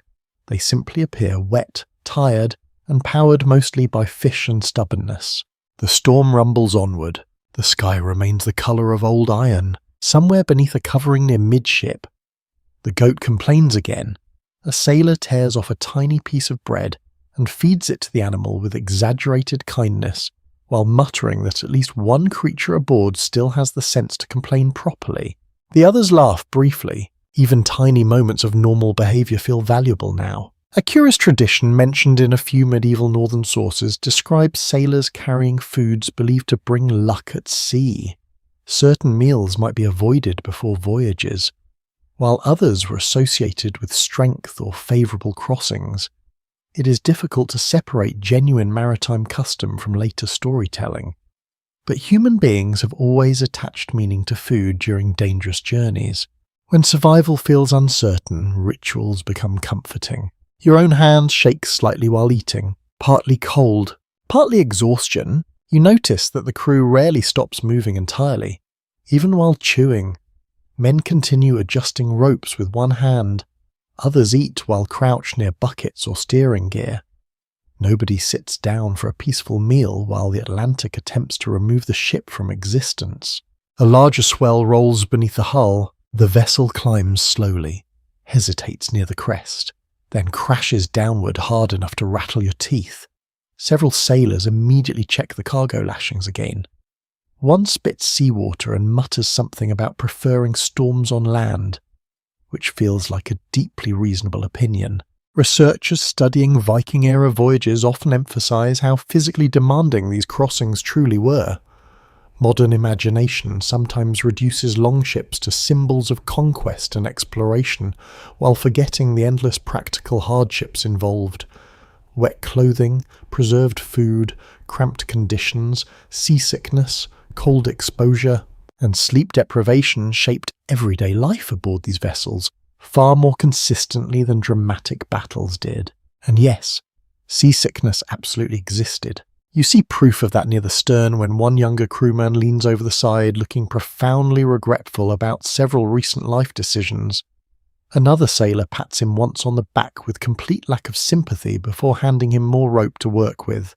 Apparently the official medical treatment aboard ship is responsibility. The rain softens briefly into mist. For a few moments, the air smells almost clean beneath the tar and fish. You can taste salt constantly on your lips now. Your body feels hollowed out by cold and effort. Yet after eating even a little, strength returns surprisingly fast. The crew notices it too. Faces sharpen slightly. Movements regain some speed. Food is warmth. Warmth is movement. Movement is survival. Simple equations rule life at sea. One older sailor reaches beneath a bench and pulls out a pouch containing something darker and softer than the dried fish. He tears pieces off carefully. Dried fruit, perhaps? Or preserved berries. Whatever it is, the others accept it eagerly. Tiny sweetness aboard the Storm feels almost luxurious. You chew slowly while staring out across black water streaked with foam. The sea still looks enormous enough to swallow the ship without effort. Nothing about the Storm has become safer, but the act of eating changes something emotionally. It reminds the crew they are not merely surviving minute to minute. They are enduring toward a future meal, a future fire, a future shoreline. The ship rises again through spray and rain. Men chew salted fish between hauling ropes. Ale sloshes carefully from hand to hand. Buckets keep moving. And somewhere in the freezing dark of the North Atlantic, human beings continue feeding themselves against the cold, one rough mouthful at a time, refusing to let the storm consume not only their strength, but the ordinary rhythms of life itself. The storm keeps roaring around the ship, but something subtle changes among the crew. The fear has not disappeared. The cold certainly has not disappeared. Yet the men begin making noise that does not belong to the sea. At first it is only a low rhythm near the rowing benches. One sailor taps the handle of a bucket lightly against the wood between waves. Another answers with a short phrase you cannot fully hear beneath the wind. Then someone near the mast starts humming again, deeper this time, steady enough for others to follow. The sound spreads slowly across the ship, not singing in the cheerful modern sense. Nobody here seems moments away from launching into a perfectly harmonized maritime musical, while lightning flashes dramatically overhead. This is rougher, lower, more practical. A shared rhythm for exhausted bodies trying to remain coordinated. The ship rises through another swell while voices murmur against the storm. You realize the sound helps. Not magically, not enough to calm the sea, but enough to steady breathing. Enough to remind each sailor that other human beings still surround him in the darkness. Oral rhythm and communal chanting played important roles in many pre-modern working environments, especially where labour required coordination and endurance. Although direct evidence for specific Viking storm songs is limited, seafaring cultures across northern Europe frequently used rhythmic speech, repeated phrases, and work chants to maintain timing and morale during difficult conditions. The man nearest you begins repeating short lines in a measured cadence while hauling rope. Others answer. Not everyone joins in every time. Some remain silent, focused entirely on steering, bailing, or keeping footing. But the rhythm stays alive anyway, threading itself between crashing waves and snapping sailcloth.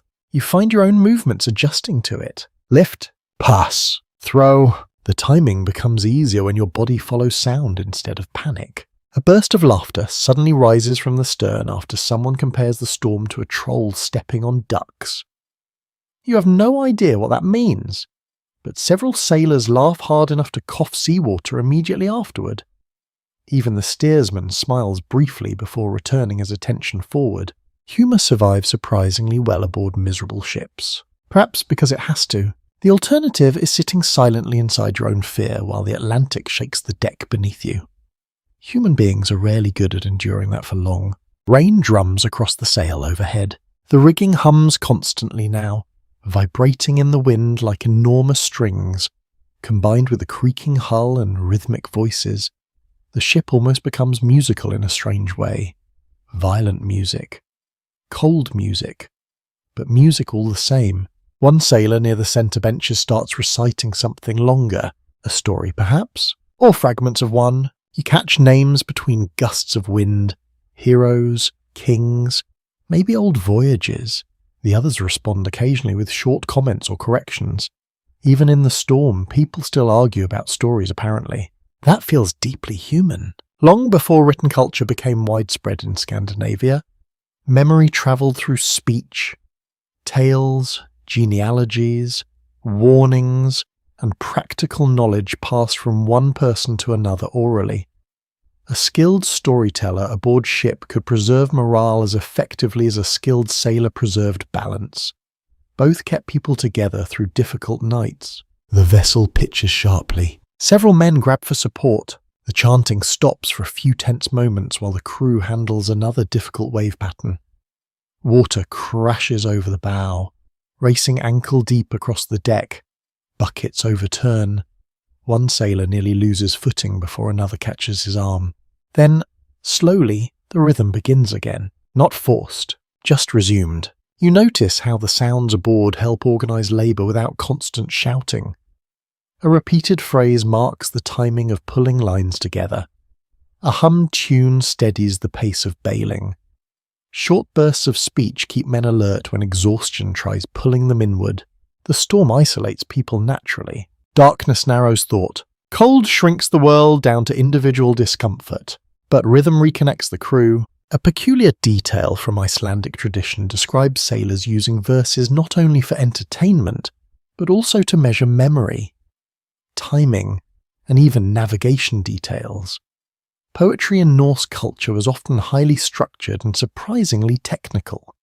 Skilled speakers could preserve enormous amounts of information through rhythm and repetition. During long voyages, a well-remembered verse might serve as companionship as much as performance. The sea slams against the hull again. You brace instinctively now. The crew's voices rise slightly afterward, almost as if answering the wave directly. One older sailor begins tapping the side of a barrel in steady rhythm, while another mutters a line that sounds suspiciously improvised and slightly insulting toward the weather. The men nearby grin despite themselves. It strikes you that morale aboard ship is not some separate emotional luxury. It is part of survival equipment. A frightened crew becomes careless. A hopeless crew slows down. An exhausted crew without rhythm drifts mentally apart. So the voices continue, not because conditions are improving, but because conditions are terrible. You glance upward through blowing rain. The sail remains dark and swollen against the grey sky. The mast groans with each heavier gust. Water continues pouring across the deck often enough that your boots feel permanently submerged. Still the ship moves. Still the sailors answer the storm with human sound. The chants shift occasionally into simple counting patterns. 1, 2, pull. 1, 2, pull again. Even your own breathing starts matching the rhythm unconsciously. The body likes patterns during stress. Patterns create the illusion of control, and sometimes the illusion itself becomes useful. Scholars examining Norse literary traditions occasionally debate how closely later saga writing reflects genuine Viking Age speech and behaviour at sea. The surviving texts were written down centuries after many events they describe. Yet few researchers doubt that storytelling, memory recitation, and spoken rhythm formed central parts of life in a culture where oral transmission carried enormous importance. The ship climbs another wave. This time the crew's voices rise with it almost instinctively. Not loud, not dramatic, just enough to stay connected. You look around the deck differently now. Earlier, everyone seemed isolated inside individual tasks. The steersman steering, the sailors bailing, the rope handlers adjusting sail. But the sounds tie them together into one moving organism. A floating community held together by rhythm, labour, and shared discomfort. The storm still surrounds you completely. Black water, freezing spray, endless rolling darkness. Yet somewhere between the humming, the laughter, the muttered stories and the steady work chants, the ship no longer feels entirely alone against the sea. Human voices have carved out a small island of warmth inside the storm. And for tonight, that island may be just large enough to keep fear from taking command of the ship. The voices fade for a while, not because courage has vanished, but because the storm demands attention again. A new darkness gathers ahead, thicker than the rest of the sky. It hangs low over the water like a curtain soaked in ink. The wind shifts beneath it, restless and uneven. The sail trembles. The steering oar pulls harder in the steersman's hands. You feel the crew grow quieter, not silent, just watchful. There are moments at sea when practical skill and old belief sit side by side without arguing. A sailor may know exactly how to shorten sail, tie cargo, read swell, and bail water. He may also mutter a name under his breath, touch a small pendant beneath his tunic, or glance toward the sky as though wondering who, exactly, has taken an interest in this voyage. On a night like this, it is difficult to blame him. Viking Age people lived in a world where divine powers, fate, luck, and unseen forces were woven naturally into daily life. Storms were not merely weather in the modern scientific sense. They could also feel like signs, tests, warnings, or expressions of powers beyond ordinary human control. Thor, Njord, Odin, Ran, and other figures from Norse tradition could all shadow the imagination of sailors facing dangerous seas. A sailor near the mast touches something at his throat. A hammer pendant, perhaps, or a charm. You see only the quick motion of his hand before he returns to the ropes. Nobody pauses to hold a ceremony. The ship has no time for grand religion right now, yet belief lives in small gestures, quick words, careful habits repeated because someone, somewhere, once survived after doing them. The rain becomes harder again. It hits the deck with a hiss like sand thrown across wood. Waves strike in uneven bursts. The ship no longer feels as though it is moving through water so much as through argument. One older man spits into the sea after a heavy gust, then speaks a few words too low for you to hear. Another crewman laughs and says something that sounds teasing, but not dismissive. Even skepticism aboard this ship seems cautious. Why insult a charm when the night is already being rude? A strange tradition in Norse lore speaks of Ran, a sea goddess associated with drowning and the deep, who was said to catch lost sailors in her net. Later stories describe drowned men going to her hall beneath the waves. Whether Viking sailors commonly imagined her during actual storms is uncertain, but the image feels uncomfortably vivid out here. The sea does look like a net tonight, rising around the ship from every direction. You grip a wet rope and glance over the side. Black water opens and closes beside the hull. For one moment you can imagine hands beneath it. Then another bucket bumps your shin, and the practical world returns immediately. Bail! Brace! Hold the line! The crew does not surrender work to belief. That may be the most important thing you notice. Faith does not replace seamanship. Omens do not tie knots. Luck does not lower sail. Whatever the sailors think about gods, fate and sea spirits, their hands remain busy. A man near the stern begins murmuring something rhythmic again, but this time it sounds less like a work chant and more like a protective phrase. Perhaps a remembered verse. Perhaps a private prayer. Perhaps just the exhausted nonsense of someone who's been awake too long and wet for far too many hours. Hard to judge. You're also very wet. The ship rises over another swell. The bow comes down at a slight angle, sending spray bursting along the port side.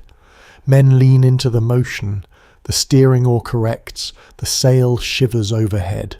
Some historians continue to examine how much Norse religious practice at sea can be reconstructed from archaeology, poetry, and later saga material. The evidence gives fragments rather than a complete picture. Amulets, place names, ship burials, and written traditions all suggest a deeply symbolic maritime world. But the exact rituals performed during storms remain partly hidden. The silence in the record leaves room for caution, and also for imagination. A flash of pale light ripples behind the clouds. Thunder follows slowly. The sound rolls across the water like stones dragged over wooden planks. A few sailors glance upward. One mutters Thor's name, and this time several men smile. Thunder belonged easily to Thor in Norse imagination, with his hammer striking across the sky. On land, such a sound might feel powerful and distant. At sea, beneath a mast and sail, it feels much more personal. You wonder whether belief comforts them. Perhaps it does. Not because it promises safety. Viking stories rarely promise easy safety. Fate could be harsh, The gods themselves were not gentle guardians handing out warm blankets and sensible marine insurance. But belief gives shape to fear. It turns the storm from meaningless chaos into a world with characters, moods, and possible negotiations. That matters. A meaningless terror is harder to carry. One with a name can be spoken to, mocked, begged, or endured. Another wave slams into the hull. The goat bleats again from beneath its covering, apparently contributing its own theological opinion. A sailor tells it not to anger the sea spirits. Someone else replies that the goat has more sense than the crew because it never chose this voyage. Laughter breaks the tension for a few precious seconds. Then the work resumes. You think of the carved prow at the front of the ship, that dragon-like head facing darkness. Earlier it seemed decorative. Now it feels like another kind of protection, a fierce face held against the unseen. Such carvings may have carried symbolic meaning beyond ornament, though interpretations vary. Some later traditions suggest frightening prows could ward off hostile forces, while other scholars treat them more cautiously as status, identity, or artistry. The storm does not explain which interpretation it prefers, it simply keeps blowing. You notice how belief and practical action blend in small choices, a charm touch before tying a line. A god's name spoken while hauling sail, a joke about sea spirits after securing cargo. None of it slows the crew, none of it makes them foolish, it makes them human. The ship is still a ship, the storm is still weather, but the night is also a story they are living through. And stories help people endure things too large to understand all at once. As the dark curtain ahead finally reaches the vessel, rain bursts down with renewed force.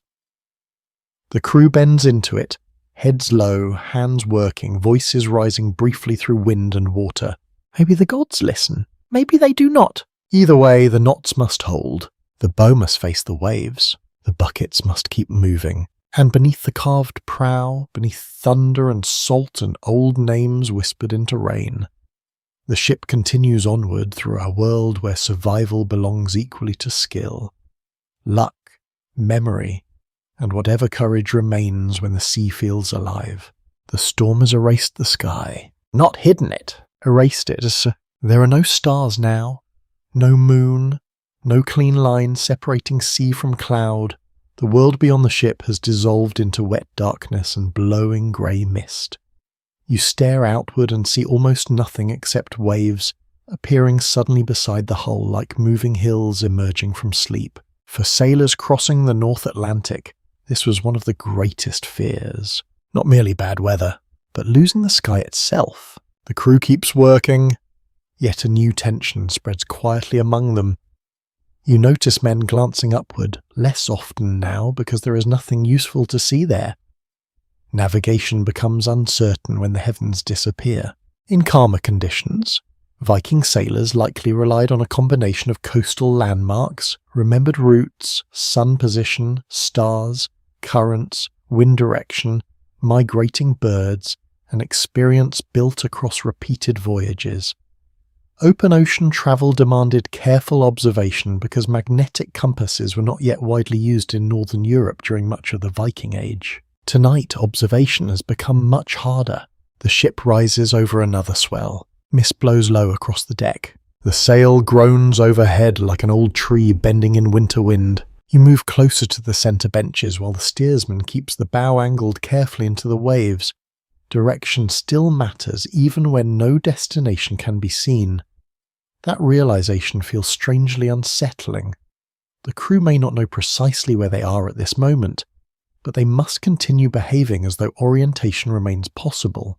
One sailor near the stern points briefly into darkness off the port side. Another squints. You look too, but see nothing except black water folding into itself beneath the rain. Perhaps he noticed wave direction shifting. Perhaps he imagined something. At sea, uncertainty itself becomes exhausting. Some historians suspect Viking navigators relied heavily on mental maps built from accumulated sensory knowledge rather than precise abstract measurements.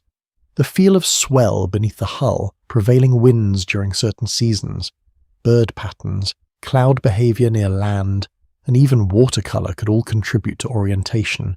Modern people often underestimate how observant experienced sailors became in environments where survival depended on attention. The storm slams another burst of rain across the deck. You blink hard against it. Somewhere near the mast, two sailors argue briefly about direction, not angrily, more like tired men testing assumptions aloud.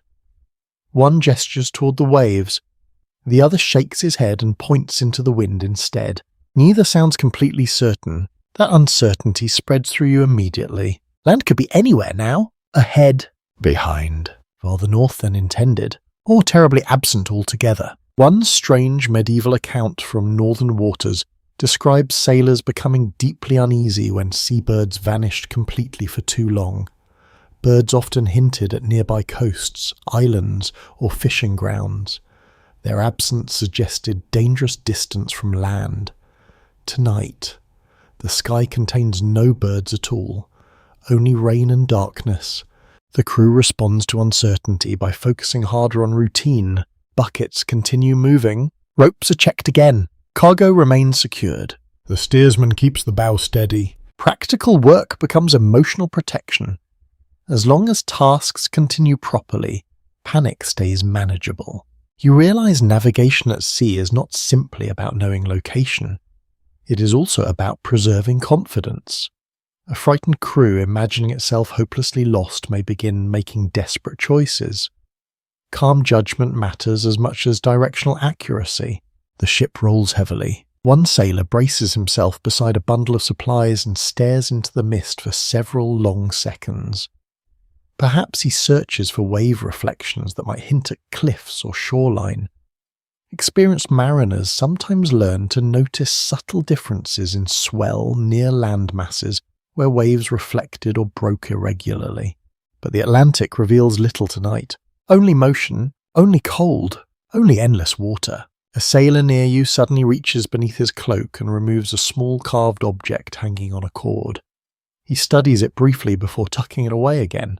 You wonder if it comforts him, or if he simply needed a reminding that stable things still exist somewhere beyond the storm. The ship pitches sharply downward. Your stomach lifts unpleasantly. The bow disappears into foam, then rises once more, trailing water along its carved sides. Without stars overhead, time itself feels distorted. You cannot tell whether hours or entire nights have passed since the storm began. Exhaustion deepens whenever the sky offers no reference points. Human beings seem to need visible structure around them. Without horizon or stars, the mind begins floating strangely. Several reconstructed Viking voyages in modern times have demonstrated just how psychologically difficult open ocean navigation can become during prolonged fog or storms. Even with modern rescue systems available in emergencies, crews often report disorientation, fatigue, and heightened anxiety once visibility disappears completely. The ocean becomes abstract. Direction turns uncertain. Small problems feel larger. The men aboard this ship know there is no rescue waiting nearby. That knowledge changes everything. One sailor starts quietly describing remembered coastline features to another. Fjords, cliffs, islands, currents. Perhaps they're discussing where they believe the storm may have driven them, or perhaps they simply miss land enough to talk about it aloud. The conversation fades beneath another roaring gust. Rainwater streams from the sail edges continuously now. The rigging vibrates with deep humming tension. The steering oar groans as the steersman corrects against cross-swell. You notice how often he glances not forward, but sideways across the water. He is reading movement rather than landmarks. The sea itself has become the only map still visible. A sudden pale brightness appears briefly behind the clouds. Not lightning this time, just thinner cloud cover allowing weak dawn light through. For several seconds, the world gains shape again. Grey waves, white foam, dark hull, blown mist stretching low across the water. The crew collectively exhales, though nobody says why. Perhaps simply seeing farther than 20 feet feels miraculous now. Then the brightness fades once more. Still, the brief glimpse matters. The men resume scanning wave patterns with renewed attention. Tiny details become precious when certainty disappears. A swell angle, wind direction, floating seaweed, changes in current temperature against the hull. Every clue enters the invisible map forming inside experienced minds.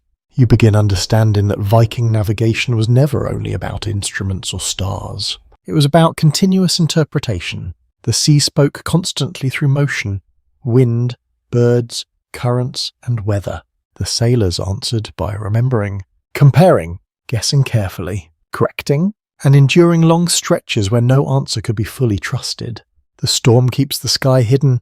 The Atlantic remains vast and unknowable around the ship. Yet beneath the dark sail and groaning mast, the crew continues forward through uncertainty, carrying direction not in visible roads or painted charts, but inside memory, instinct, and the stubborn refusal to drift helplessly wherever the sea wishes to send them. The clouds finally thin just enough for light to exist again. Though the sun itself remains hidden somewhere above layers of grey, the sea changes colour first. Black softens into dark steel. Foam becomes pale silver instead of ghostly white. The sailors notice immediately. Several men lift their heads toward the brighter patch of sky with the same cautious hope you might feel hearing footsteps outside after being lost alone in the woods for too long. Not relief exactly, but possibility. The storm still surrounds the ship. Waves continue rolling heavily beneath the hull, and cold rain still drifts across the deck in bursts. Yet visibility matters. Even weak light gives the mind something to hold on to. Near the stern, one sailor reaches carefully into a wrapped leather pouch tucked beneath his cloak. You expect food or rope. Instead, he removes a small pale object no larger than his palm. At first glance, it looks like ordinary stone. Then light catches inside it strangely. You stare while he lifts it toward the clouded sky. The others barely react, suggesting this is not entirely unusual. The object turns slowly in his hand while he studies the changing brightness inside it. He tilts it one direction, then another. Squinting slightly beneath dripping hair, you suddenly remember stories. The old question about Viking sunstones. For years, historians, archaeologists, and physicists have argued over whether certain translucent crystals may have helped northern sailors locate the hidden position of the sun during cloudy conditions.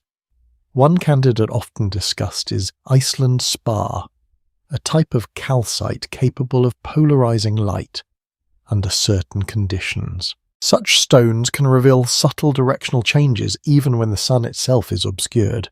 The idea sounds almost magical, which naturally makes people either love it too much or distrust it immediately. The sailor lowers the stone briefly, exchanges a few words with the steersman, then raises it again. You watch closely. He rotates the crystal until one side brightens differently from the other. Rainwater drips from his sleeve while the ship rolls beneath him, making the task look deeply inconvenient. Yet he remains focused. Some modern experiments suggest polarized light navigation using crystals could genuinely work under specific atmospheric conditions. Other scholars remain cautious, noting that surviving evidence linking Viking Age navigation directly to such stones is limited and sometimes late in date. A few medieval references mention sunstones, but exactly what these objects were and how widely they were used remains uncertain. Still, standing here beneath clouded skies and endless water, you understand why sailors would search for any possible advantage. The sea does not reward arrogance, it rewards useful ideas. The ship rises sharply over another swell. The sailor braces himself against the mast while protecting the crystal carefully inside one hand. Whatever its purpose, the object clearly matters. A younger crewman nearby looks upward hopefully, as though expecting the clouds to part completely. They do not. The North Atlantic apparently prefers dramatic partial cooperation. The hidden sun remains buried behind shifting grey layers, but the sailor with the stone seems satisfied enough to speak quietly with the steersman again. You cannot hear the words over the wind. Perhaps they discuss direction. Perhaps they debate whether the reading means anything reliable at all. Even aboard the same ship, certainty probably varies. You imagine how knowledge travelled in such worlds. One sailor swears a crystal saved his life near Iceland. Another insists wind and swell matter more. A third believes both men are fools because birds tell the truth better than rocks or clouds. Human beings rarely agree on navigation techniques even when not surrounded by freezing water. The rain weakens briefly into fine mist. You can now see farther across the swells. Long ridges of grey water roll outward beneath the clouds in uneven patterns. The sail hangs smaller than before after its reduction, yet it still strains constantly in the wind. The man with the crystal wraps it carefully again before returning it beneath his cloak. The moment feels oddly quiet afterward, as though everyone aboard recognizes they have just consulted something halfway between tool and mystery. A small detail found in one Icelandic saga mentions a sunstone used to locate the sun in cloudy weather. Those scholars continue debating whether the passage reflects real navigation practice, symbolic storytelling, or later literary embellishment. The uncertainty only deepens the fascination. Few things capture the imagination like a possible lost technique surviving in fragments. You crouch near the benches while another wave breaks along the hull. Water splashes cold against your boots. The ship groans but continues forward. Navigation aboard this vessel now feels layered.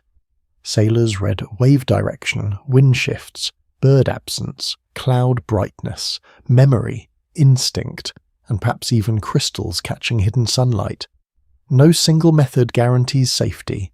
Survival comes from combining clues while accepting that none of them are perfect. That may be the most realistic part of all. Modern people often imagine ancient navigation as either primitive guesswork or mystical genius. In truth, it was probably something far more human. Observation mixed with experience. Experiment mixed with tradition. Confidence mixed constantly with uncertainty. The sailor beside the mast rubs warmth back into his fingers after handling the stone. One of the others teases him softly, asking whether the crystal predicted warmer weather too. The first man answers with a look suggesting he would happily settle for less rain and fewer waves. Reasonable goals. A brighter glow briefly appears behind the clouds again. The crew notices immediately. Even without seeing the sun directly, they sense its location more clearly now. Men glance toward the light, comparing it against wind direction and swell movement. Tiny pieces of understanding begin fitting together again. Not enough to remove danger, but enough to restore orientation. And orientation changes morale. A lost crew feels hunted by the sea. A crew with direction feels merely challenged by it. The difference matters enormously. The ship cuts onward through grey water while the clouds shift overhead like torn wool dragged across the sky. Somewhere beyond them, invisible but still present, the sun continues moving through its ancient path. The sailors search for it in every possible way, through memory, through brightness, through shifting waves, through stones that may or may not reveal hidden light. And while the storm still grips the North Atlantic around you, you begin to realize that survival often depended less on possessing perfect knowledge than on refusing to stop searching for guidance inside uncertain skies. The storm finally loosens its grip slightly, not enough to become safe, only enough for the world to widen again. You notice it first in the distance. The horizon reappears in broken pieces between rain curtains, and the crew immediately becomes more alert. Men who had spent hours staring only at ropes, buckets, and wave crests now begin scanning outward across the water. They are searching for signs, not landmarks yet, just clues. Anything suggesting land might exist somewhere beyond the grey. The ship rises slowly over a long swell, and for several precious moments you can see farther than before. Endless ridges of dark water stretch outward beneath a bruised sky. Foam trails behind the hull in white streaks. Mist drifts low across the sea like torn cloth. Then someone points. A bird! You almost miss it. A small dark shape gliding low over the waves before vanishing into fog again. The reaction aboard is immediate. Several sailors track its direction carefully. One says something short to the steersman. Another climbs slightly higher near the mast for a better view. Birds mattered enormously at sea. Certain species rarely travelled far from land, while others followed fishing waters or migrating routes that sailors learned over generations. A lone bird meant little by itself. Several birds flying consistently in one direction could mean much more. The crew watches the sky now with renewed intensity. Hope changes posture. You can see it. Men stand a little straighter despite exhaustion. Their eyes sharpen. Even the endless cold seems briefly less powerful once the possibility of nearby land enters the mind. The sailor beside you points toward floating debris drifting between waves. Seaweed, long brown strands twisting through the foam. That matters too. Experienced sailors often pay close attention to floating vegetation. Driftwood, bird behavior, whale movements, and even changes in watercolor when searching for coastlines. Near islands or shallower waters, currents could carry signs outward long before land itself became visible. Another bird appears, this one larger. It circles once above the ship, riding the wind effortlessly while every human aboard continues struggling not to slide across wet timber into history. You cannot help feeling slightly jealous of the bird. The sailors track it carefully until it disappears northward into mist. The steersmen adjust course only slightly, not enough to chase blindly, just enough to acknowledge possibility. One medieval story claims sailors sometimes carried ravens aboard ship and released them during voyages. If the bird returned, land might still be distant. If it flew away purposefully, sailors could follow its direction. The tale appears in later sources connected to North Atlantic exploration, though historians continue debating how common or practical such methods truly were. Still, the image feels perfectly suited to this weather. A black bird escaping into grey skies while exhausted sailors pray it knows something they do not. The ship rolls heavily again. Though the waves feel longer now and slightly less chaotic than before, the storm has not ended. It has merely stepped back far enough to let observation return. That alone changes everything. One sailor crouches beside the rail, studying the water carefully. At first you think he searches for leaks or debris. Then you notice his attention fixed further outward. Whales! Dark shapes rise briefly between swells before vanishing again. Along back, a burst of misty breath. Then nothing. The crew watches them closely. Not because whales automatically mean nearby land. Some species travel vast distances through open ocean.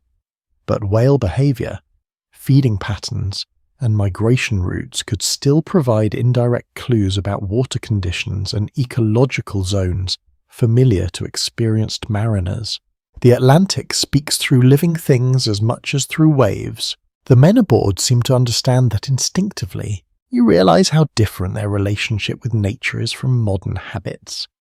They are not observing scenery. They are reading information constantly.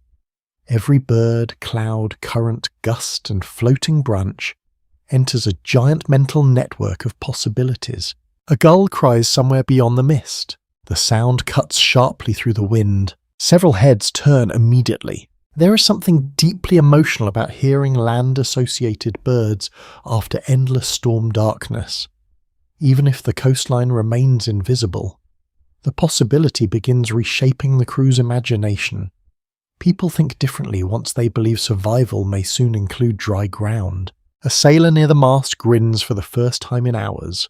Another mutters that he would gladly kiss a muddy shoreline right now. A third replies that after enough time at sea, even ugly rocks start looking handsome. Fair point. The sail strains overhead while weak daylight filters through cloud layers. You can finally distinguish subtle colours again. Grey-green water, brown seaweed, white bird wings flashing briefly between gusts.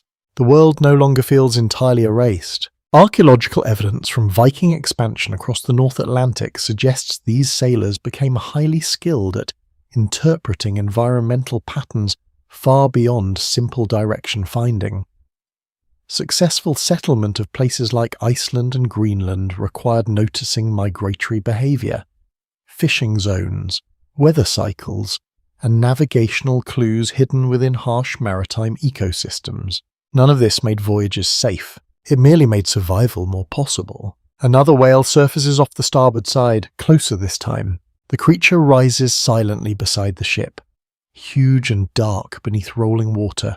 For one breathtaking moment, its back gleams wetly in the dim light before it disappears again beneath the swell. Nobody speaks. Even the storm seems quieter. around something that large. Then the sea closes over it completely. One sailor touches the carved amulet at his throat again. Another spits overboard for luck. Whether the whales are considered good signs or simply impressive company, you cannot tell. Perhaps both. The ship continues forward through long rolling swells while the crew searches constantly now for more evidence. Birds, seaweed, currents, floating wood, changes in wave rhythm. The Atlantic no longer feels like empty wilderness. It feels inhabited by signals waiting to be interpreted correctly. You begin to understand that finding land in the Viking world rarely depended on one dramatic discovery. No glowing coastline suddenly appeared with welcoming music and excellent harbour parking. Instead, sailors pieced together hints gradually until confidence grew strong enough to trust. One bird becomes several. One strand of seaweed becomes many. One uncertain guess becomes direction. And so the ship presses onward beneath clearing skies, carried by exhausted sailors who have learned to search for meaning in every moving thing around them. Because somewhere beyond the grey horizon, hidden behind mist and distance and cold water, land may already be waiting. The signs of possible land fade in and out through the mist, and the ship presses onward into waters that feel both familiar and deeply dangerous. The crew speaks more often now, but softly. The worst of the black storm has passed behind you, yet the sea still rolls with heavy strength, and nobody mistakes a pause for safety. North Atlantic weather has a nasty sense of humour. It can give you a glimpse of hope, then slap you with another squall before you've finished feeling grateful. Ahead lies the kind of sea road that carried people toward Iceland. You may not see the island yet, but you feel its presence in the crew's attention. The sailors scan cloud shapes, bird movement, and the long direction of swell. They watch for hints of colder currents, volcanic coastlines, and weather turning strange around unseen land. Iceland was settled by Norse people beginning in the late 9th century. After voyages from Norway and the British Isles carried farmers, chieftains, enslaved people, craftspeople, animals, tools, and dreams across harsh northern waters. Reaching it required crossing open sea where storms, fog, and drift could turn a planned route into an ordeal. You imagine those early ships, not only warriors chasing glory, families, livestock, wooden chests, cooking pots, seeds, children, people carrying the future in wet bundles beneath rough sailcloth. Suddenly the storm feels different. It is not merely an obstacle in a heroic tale. It is a gatekeeper between old homes and uncertain new ones. The wind eases for several minutes, then returns from a colder angle. The sail fills again with a deep breath. The ship moves faster across the rolling water, though the steersman remains cautious. The crew has learned not to trust comfort too early. A sailor near the bow points at another patch of drifting seaweed, thicker than before. Someone else spots birds moving in a loose line across the sky. The men talk quietly, weighing each sign without surrendering to excitement. One old story tells of early voyagers discovering Iceland partly through accident, storms, and misdirection, as much as through bold planning. Names like Nadod, Garda, and Floki appear in later traditions connected with the island's discovery and exploration. How much of those accounts preserves exact history, and how much has been shaped by memory, remains debated. But the pattern feels believable. New lands are often found by people who meant to go somewhere else and survived the mistake. The sea lifts the ship again. This time the swell feels longer, less broken, though still powerful. You stand with legs wide, moving more naturally with the deck now. Your body has learned a few small lessons since the storm began. You still belong to dry land, of course. Nobody would confuse you with a seasoned sailor, but you no longer fight every motion. The crew begins checking the ship more thoroughly. Not emergency repairs now. Assessment? A rope strained too long, a seam leaking more than before, a barrel lash needing replacement. The aftermath of a storm is never empty. It becomes a quieter kind of work. You survive the immediate danger, then discover what survival has damaged. A young sailor reaches into a small bag and pulls out a piece of dried meat. He eats slowly while staring toward the horizon. His face looks older than it did before dawn. That happens after a storm. The body remains young, but the eyes have spent hours negotiating with death. And death is not a light conversational partner. The ocean around Iceland could be especially treacherous because cold currents, shifting weather systems, fog, and exposed coastlines created difficult sailing conditions. Harbours and landing places mattered enormously. A ship might survive open water only to face dangerous surf, hidden rocks, or poor visibility near shore. The crew knows this. You can sense it in their restraint. No one celebrates too loudly when birds appear. No one assumes the island is near just because the sea has offered hints. Land can save you. Land can also wreck you. That is one of the cruel little jokes of sailing. A coastline seen too late in rough weather may be more dangerous than open water. Mist thickens again, and the world closes to a grey circle around the ship. The birds vanish. The seaweed becomes harder to spot. Every hopeful clue becomes uncertain once more. The steersman speaks with two older sailors near the mast. Their conversation is low and deliberate. One traces an invisible shape in the air, perhaps recalling a coastline or route. Another shakes his head, then gestures toward the swell. They are not lost exactly. They're inside uncertainty, which may be worse because uncertainty keeps demanding decisions. Some researchers argue that Viking expansion across the North Atlantic depended on a remarkable combination of risk tolerance and practical seasonal planning. Voyagers likely waited for favourable winds, travelled during lighter months, and used known stepping stone routes where possible. Yet weather could still overpower preparation. The success of settlement should not make the crossing seem easy. Each voyage was a gamble made with wooden planks and human memory. The goat beneath the covering bleats again.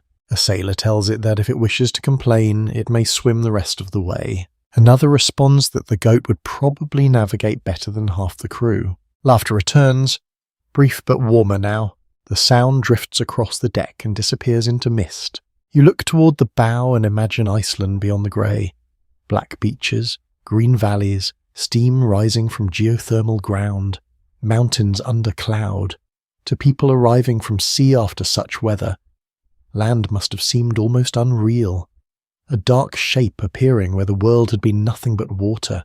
But the island was no gentle prize. Its coast could be harsh, its winters severe, its resources limited in ways settlers had to learn quickly. Survival did not end with landfall, it merely changed forms. Still, after hours of storm, even a difficult shore sounds beautiful. The ship rides another swell, and through the mist, a faint change appears low on the horizon. Not land, not yet, only a darker thickness beneath the cloud. The crew notices. No one says much. That silence feels heavier than shouting. The steersman adjusts the ship slightly. The sail tightens. Men move to secure loose items again, preparing for whatever comes next. Nearing land after a storm requires care. Currents, rocks, and surf may wait unseen. You realize that Viking sailors survived not by seeking safety once and finding it, but by passing from one danger into another with attention sharpened by experience. Storm to fog, open sea to coast, exhaustion to landing, hope to caution. The sea road toward Iceland teaches this quietly. Every clue matters, yet none can be trusted alone.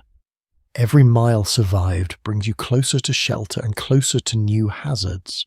And so the ship continues through grey water toward the hidden island, Gira, carrying soaked wool, tired hands, lashed cargo, hungry animals, and human beings stubborn enough to believe that somewhere beyond storm and mist, a new shore might still be worth reaching.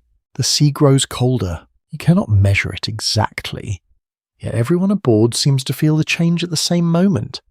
The wind arriving across the water carries a sharper edge now, and the mist hanging above the swells looks paler somehow, almost silver beneath the weak daylight.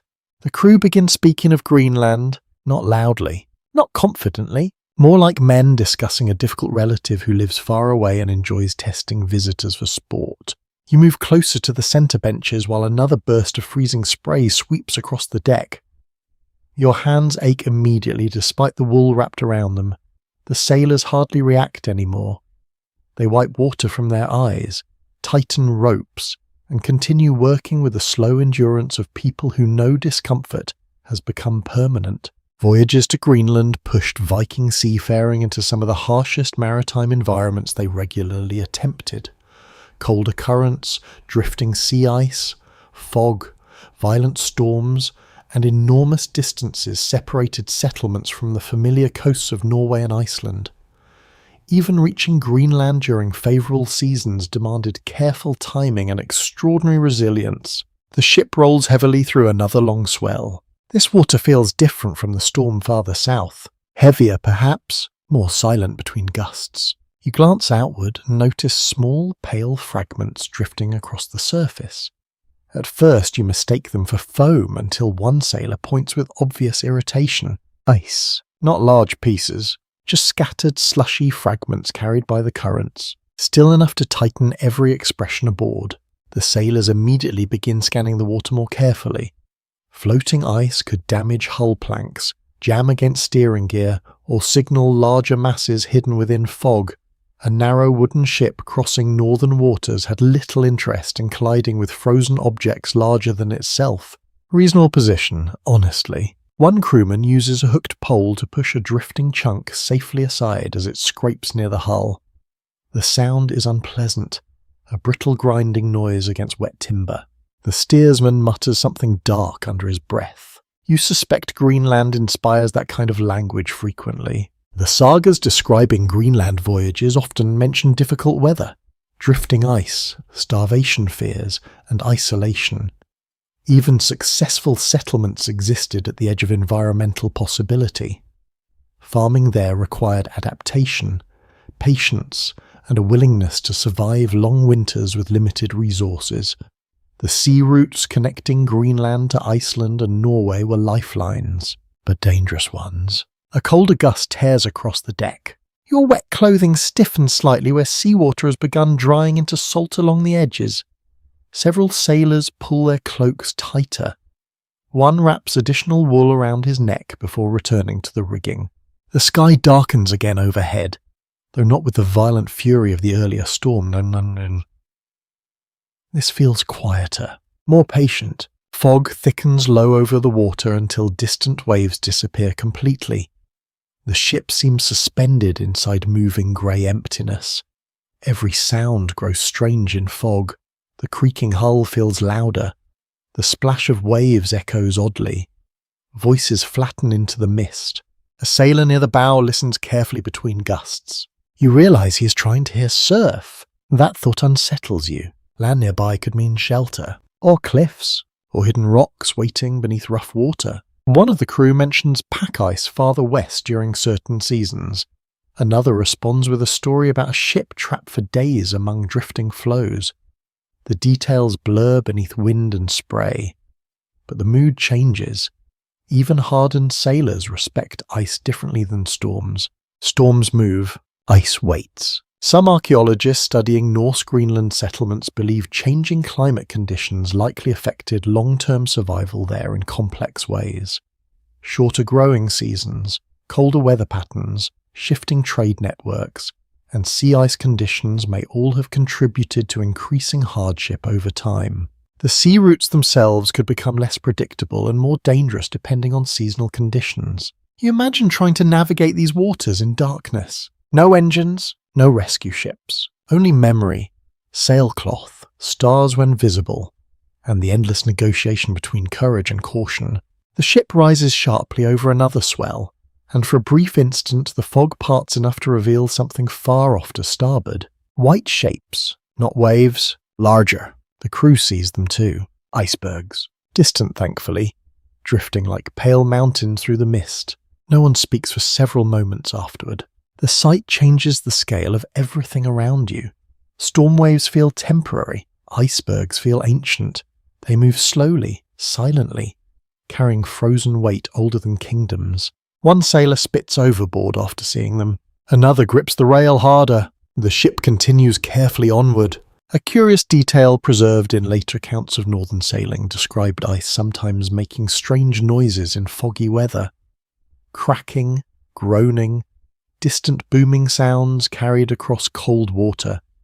Sailors unfamiliar with such sounds might mistake them for thunder or unseen creatures moving through mist.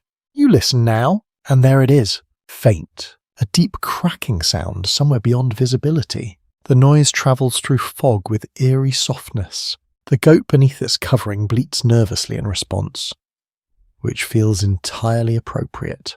The sailors begin reducing unnecessary movement aboard. Not silence exactly, but heightened attention. In icy waters, listening matters. The crew watches for floating fragments near the hull, while the steersman keeps careful control of the ship's angle through the swells. Even the sea itself appears darker now, almost blue-black beneath the fog. Cold northern currents carried more than danger. They also shaped routes for hunting, fishing, and trade. Greenland settlements depended heavily on marine resources such as seals, fish, and walrus ivory. Survival there demanded understanding both land and sea intimately because neither environment forgave mistakes for long. The mist thickens once more around the ship.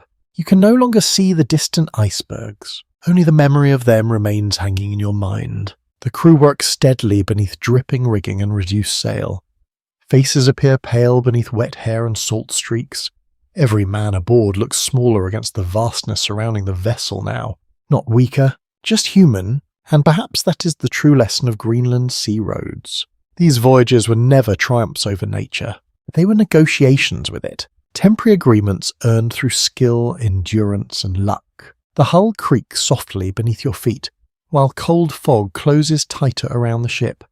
Somewhere beyond the mist, ice drifts silently through northern water older than memory itself.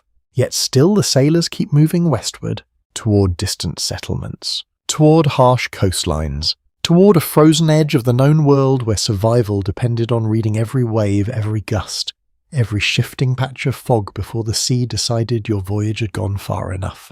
The fog begins thinning toward one side of the ship, and through it, the idea of shore slowly returns. Not a clear coastline? Not yet. Only a darker pressure beyond the grey, a heaviness in the mist where the world no longer feels open. The crew senses it before you do. Men who are watching ice and water now shift their attention toward the hidden shape ahead. The steersman narrows his eyes. Sailors near the bow stop joking.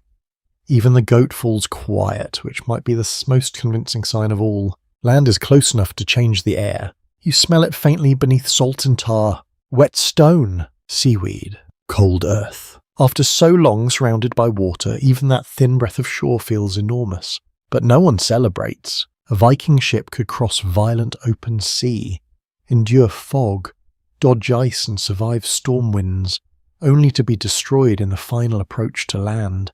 Surf, hidden rocks, reefs, sudden shallows, and poor visibility could turn arrival into disaster. Beaching a ship safely was a skill, not a casual ending. The steersman calls for less sail. The square cloth above you is lowered further, its wet wool folding heavily under sailors' hands. The ship slows. Without full sail, it feels less like a creature charging through waves and more like one feeling its way across dangerous ground. Oars are prepared again, though cautiously. Here, close to shore, human arms may become useful once more. The crew moves with fresh alertness. No one is relaxed. Everyone is tired. That combination creates a particular kind of silence. A sailor at the bow leans forward, studying watercolour through mist, dark water, pale foam, sudden green patches where depth may change. Another man holds a long pole ready, testing cautiously when the ship slows enough. The pole disappears into water, then touches something unseen below.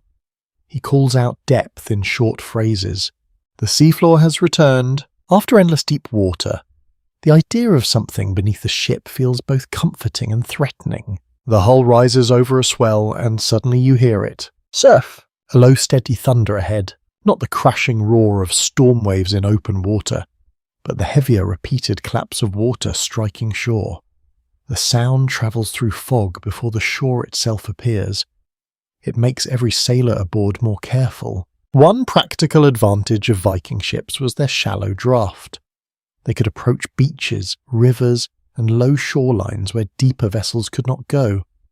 This made them excellent for raiding, trading, exploration, and settlement. It also meant that in emergencies, crews might deliberately run a ship onto a suitable beach rather than risk being smashed offshore. Tonight, that option becomes real. The crew is searching for a place to land before conditions change again. The coast slowly emerges as the fog tears open. Black rocks first, then pale surf curling around them, then a strip of darker beach beyond, sloping upward toward low ground hidden in mist. The sight should comfort you. Instead, your stomach tightens. The beach looks narrow, the waves look impatient. Rocks wait on either side like teeth. A sailor near you mutters that the sea always saves its final trick for the doorstep. That feels unfairly accurate. The steersman studies the approach carefully. 2 older men confer with him, pointing toward the surf line. They're reading the rhythm of waves now, not the open sea. A beach has its own pattern. Waves gather, break, withdraw, and open brief windows for entry. Choose badly, and the ship may turn sideways in the surf. Choose well, and the wave itself can help carry the hull up onto shore. This is where flexible construction, shallow draft, and experience all meet in one difficult moment. The crew secures every loose item again. Cargo must not shift during landing. Oars must be ready. Lines must be prepared for men jumping into cold shallows. Someone checks the goat's covering because apparently even livestock deserve a landing plan. Later accounts and archaeology show that Viking ships were often designed to be hauled onto beaches when not in use. Crews could drag vessels above the waterline using manpower, rollers, ropes, and the lightness of the hull. In an emergency, beaching could save lives, but it could also damage planks if the shore was too rocky or the surf too violent. The ship turns slightly. The bow faces a narrow gap between breaking waves. Your heart beats harder. The storm behind you suddenly feels almost simpler than this. Open water was terrifying, yes, but it allowed space. Shore gives you a target, and a target creates the possibility of missing. The steersman waits. One wave breaks ahead, another follows. The ship rises, falls, and drifts just outside the worst surf. Men crouch with oars ready. The steersman shouts. The oars bite water. After hours of wind and wave and whir, the return of rowing feels almost shocking. The crew pulls hard, not in long, comfortable strokes, but in short, urgent bursts timed with the swell. The sail hangs partly lowered, still catching a little wind, just enough to help. The ship surges forward. A breaking wave lifts the stern. For one wild second, the vessel runs on the back of the sea itself. Everyone braces. The bow shoots toward the beach. Surf explodes along both sides. Water roars beneath the hull. The ship slews slightly, and several men shout at once. Oars dig hard on one side to correct the angle. The steersman leans into the steering oar with all his remaining strength. The hull scrapes. A deep grinding sound runs through the ship. You feel it in your teeth. Then the bow rises onto wet shingle. The vessel stops with a jolt that nearly throws you forward. For a moment, no one moves. Then everything happens at once. Men leap over the sides into freezing shallows. Water reaches their thighs. They grab ropes, shouting, pulling, dragging the ship higher before the next wave can twist it sideways. You stumble after them, landing in water so cold it steals the breath from your chest. The surf crashes behind you. Ropes tighten. The ship shifts forward inch by inch. Another wave slams into the stern, pushing and threatening at the same time. The crew hauls harder. Wet stones roll beneath your feet. Seaweed wraps around your ankles. Your hands burn around the rope. Every muscle protests. But the beach is beneath you now. Real ground. Miserable ground. But ground all the same. Slowly, painfully, the ship slides farther from the breaking water. The next wave reaches it weakly. Then the next weaker still. Only when the hull rests safely above the stronger surf does the crew finally pause. No cheers, just breathing. Heavy, stunned breathing beneath grey sky. You look back at the sea, still roaring, still reaching, still unwilling to release what it nearly claimed. And you understand that survival sometimes means choosing the shore before the ship chooses it for you. The beach beneath your feet feels strangely unstable after so many hours at sea. Even standing still becomes difficult. Your legs continue expecting the earth to rise and fall beneath you. And for several moments the shoreline itself seems to sway like another wave. Around you, the crew moves with the same awkward heaviness. Men stumble while carrying ropes. One sailor pauses simply to steady himself against the hull, breathing hard into the cold air. The storm still mutters offshore, but here on land its power changes shape. The wind carries the smell of wet stone, seaweed, and distant moss. Surf crashes against black rocks farther down the coast, yet the beach itself offers a kind of rough mercy. Solid ground may be cold, muddy, and unpleasant, but it does not suddenly rise beneath you trying to throw barrels into your teeth. That alone feels luxurious. The sailors waste little time resting. Survival continues the moment the ship touches shore. Several men immediately inspect the hull, crouching low beside the planks where seawater still streams down onto the stones. Hands run along seams, checking for cracks or sprung rivets. Others unload essential supplies before another tide or storm surge can threaten the vessel again. A beached Viking ship was vulnerable. While the shallow draft allowed crews to pull vessels ashore relatively quickly, exposure to surf, shifting tides, and rough beaches could still damage the hull badly if precautions were ignored. Crews often worked quickly after landing to secure ships above the reach of stronger waves. You help drag a thick rope farther inland while wet stones slide beneath your boots. The rope feels heavier now that your body has stopped moving constantly against the sea. Every muscle complains. Your shoulders ache deeply from cold and strain. Nearby, several sailors wedge driftwood and rounded logs beneath the hull. Rollers. Simple, practical, effective. Together the crew hauls the ship farther up the beach inch by inch. The wet hull groans softly as it shifts across the wood. One man calls rhythm while others lean into the ropes with bent backs and steaming breath. Pull! Pause. Pull again. The work feels quieter than storm survival. No desperate urgency now, just exhausted determination. One sailor finally unties the goat, which emerges from beneath its coverings looking deeply offended by maritime civilization as a whole. The animal stumbles onto the stones, shakes seawater from its fur, and immediately attempts to eat seaweed. Honestly admirable resilience. The crew laughs more freely now. Small bits of humour return between tasks. One man kisses the ground theatrically before another points out that he has just kissed mud and fish remains. The first replies that compared to the Atlantic, mud has earned his respect. A faint orange glow appears farther inland. Fire! You blink toward it through the mist. Not imagination. Real firelight. A settlement, perhaps? Or seasonal fishing shelters. The sailors notice it too, and the mood changes instantly. Relief spreads carefully through the group, restrained but unmistakable. Shelter means drying clothes, warm food, sleep without waves slamming into the hull every few moments. The Norse settlements scattered across Iceland and Greenland often depended heavily on coastal access. Boats connected farms, fishing grounds, neighbouring communities, and trade routes across harsh terrain where overland travel could be difficult. To arriving sailors, the sight of even a small coastal dwelling after a storm could feel almost miraculous. The ship settles more securely above the tide line. Now the crew turns toward preservation. Sails are loosened and checked for tears. Wet ropes are reorganised. Waterlogged items are separated from drier supplies.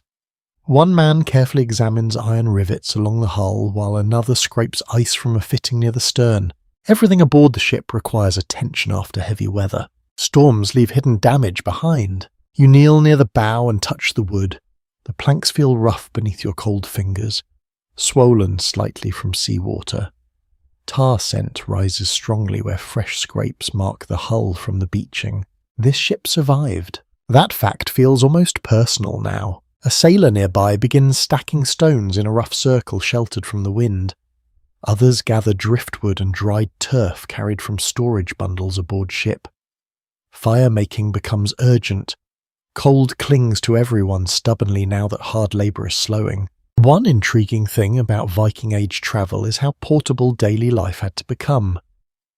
Crews carried not only weapons and trade goods, but also cooking tools, repair materials, bedding, food stores, fire-starting equipment, and livestock. Ships functioned partly as moving communities, compressed into narrow wooden space, crossing dangerous water. You watch sparks finally catch beneath damp kindling. Smoke rises low and bitter in the wind, then flame, real warmth. Several sailors instinctively move closer without even discussing it. Hands stretch toward the fire. Wet gloves steam faintly. One older man closes his eyes for a few seconds as warmth touches his face. No palace in the world could rival that moment. The surf keeps roaring behind you. Dark waves continue rolling toward shore beneath the grey sky, as though the sea resents being denied its prize. Yet here, above the tide line the balance has shifted slightly back toward human beings. Food appears again. Not elegant food. Chunks of dried fish. Hard bread softened near the fire. A small pot suspended carefully above flame once the wind allows it. The smell alone lifts exhaustion from the crew like magic. Some researchers studying Norse coastal settlements note how important temporary landing places may have been during voyages. Not every shore became a permanent colony or large harbour. Many sites likely served as seasonal camps, repair points, fishing stations, or emergency refuges where sailors could recover before continuing onward. That idea feels very real here. This beach is not grand, not safe forever, just enough. Enough dry ground. Enough fire, enough distance from the waves. One sailor begins hanging soaked wool clothing near the flames, while another carefully spreads part of the sail to dry. Steam curls upward into the cold air. The combination of smoke, salt, wet wool, and cooking fish creates a smell so powerful it feels almost visible. You sit near the fire at last. The warmth hurts at first. Cold fingers sting as feeling returns. Your shoulders loosen slowly. Around you, exhausted sailors settle onto stones, driftwood, and bundled cloaks. Some continue repairing gear while eating, others simply stare into the flames with hollow, tired expressions. No one looks heroic, only alive. And perhaps that matters more. Beyond the beach, the North Atlantic still churns beneath heavy clouds, enormous and indifferent as ever. The storm may return tomorrow. Another voyage may begin soon. More cold waters and hidden dangers still wait beyond the horizon. But tonight the ship rests above the tide. The fire burns. The crew breathes warm smoke into freezing air. And after surviving darkness, waves, ice, fog, and fear, you finally understand how precious even the smallest shelter could become to sailors who spent their lives negotiating with one of the harshest oceans on Earth. The fire burns low and stubborn against the wind while darkness settles over the shoreline once again. Not storm darkness this time. Land darkness? Different somehow. The sea still growls beyond the beach, but now its voice comes from a distance instead of beneath your feet. You sit wrapped in drying wool near the flames, feeling smoke settle into your hair and clothing while exhausted sailors move through the camp with slow, deliberate motions. Nobody wastes energy anymore. Even simple actions have become careful. One man turns fish above the fire using a sharpened stick. Another checks the ship again by torchlight, unwilling to trust the tide completely. A third works silently repairing a split leather strap with bone needle and thread while steam rises from his damp sleeves. You notice how quickly the crew rebuilds ordinary life after danger. Not because the danger mattered little, because routine itself is survival. The temporary camp spreads gradually across the rocky ground above the shore. Cloaks hang from driftwood poles to dry. Barrels sit grouped beside the hull. Oars rest stacked neatly together. Someone has even cleared a rough path between the fire and the ship so fewer people slip on wet stones in the dark. It feels practiced, as though these sailors have done this many times before. And perhaps they have. Temporary coastal camps were likely common during long northern voyages. Ships needed repairs, crews needed rest. Storms forced unexpected landings. Archaeological traces of such short-lived stopping points are difficult to identify today, because many would have left only modest remains behind. Yet seafaring cultures depended on networks of known beaches, sheltered coves, and seasonal landing places scattered across dangerous coastlines. The goat curls beside a pile of bundled sailcloth, looking vastly more comfortable now that the world has stopped tilting. A sailor scratches the animal behind the ears while eating dried fish. You suspect the goat has become emotionally important to the crew after the storm. Though no one would openly admit that, the fire crackles softly. Sparks rise into the cold night air. Above the clouds, hidden stars continue moving whether anyone sees them or not. One older sailor begins speaking quietly near the flames. Not storytelling exactly, more like remembering aloud. He talks about another voyage years earlier when sea ice trapped a ship near Greenland long enough for food to run dangerously low. Others interrupt occasionally with corrections or additional details. You begin realizing how much survival knowledge traveled through memory, not written instructions, voices, experiences repeated beside fires after terrible weather. One man explains how they cut frozen ropes free before the lines snapped. Another describes watching ice close around the hull during fog. A third insists the worst danger was not the cold but exhaustion after too many sleepless nights.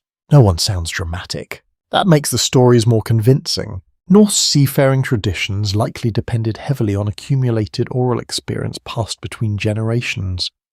Young sailors learned not only navigation and rowing, but also weather judgment, emergency repairs, landing techniques, and the subtle signs of environmental danger that cannot easily be written into rules.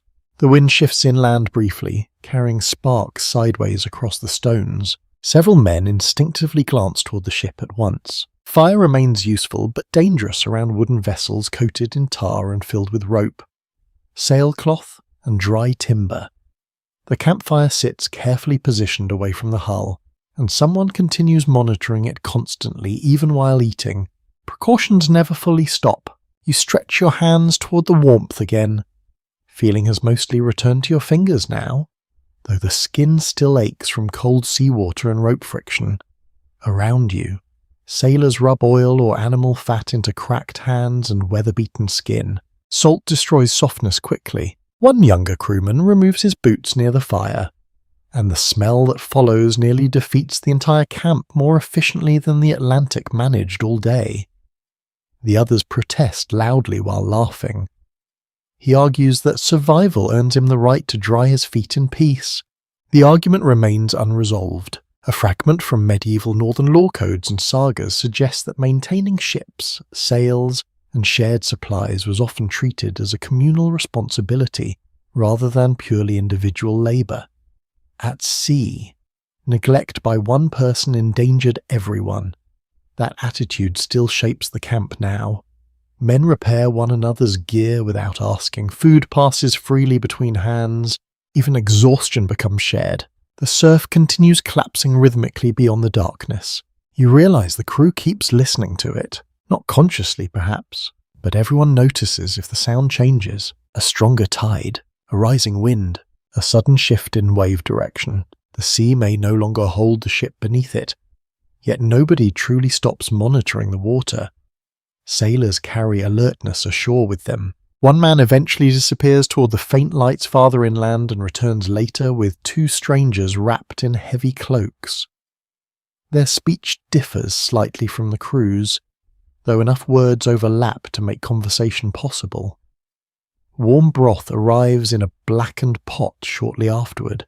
The smell alone nearly makes you emotional. Hot liquid, after endless salt and cold. The sailors accept it with visible gratitude. Trade, hospitality, and seasonal cooperation connected many coastal communities across the North Atlantic world. Travelers depended heavily on local knowledge, shared resources, and temporary shelter networks. Even distant settlements often remain tied together through maritime movement, despite enormous environmental hardships. You sip the broth slowly. Heat spreads through your chest almost painfully at first. The firelight flickers across tired faces. Wet hair dries into rough curls. Steam rises from hanging clothing. Beyond the beach, fog drifts low over black water where the storm once surrounded the ship completely. The difference between disaster and survival suddenly feels fragile. A few good decisions. A workable beach, strong rope, enough hands pulling together, that is all. One sailor eventually lies back against bundled sailcloth and closes his eyes beside the fire. Others continue speaking quietly nearby while repairing equipment beneath torchlight. Sleep comes cautiously to seafarers. Someone always remains awake near the ship.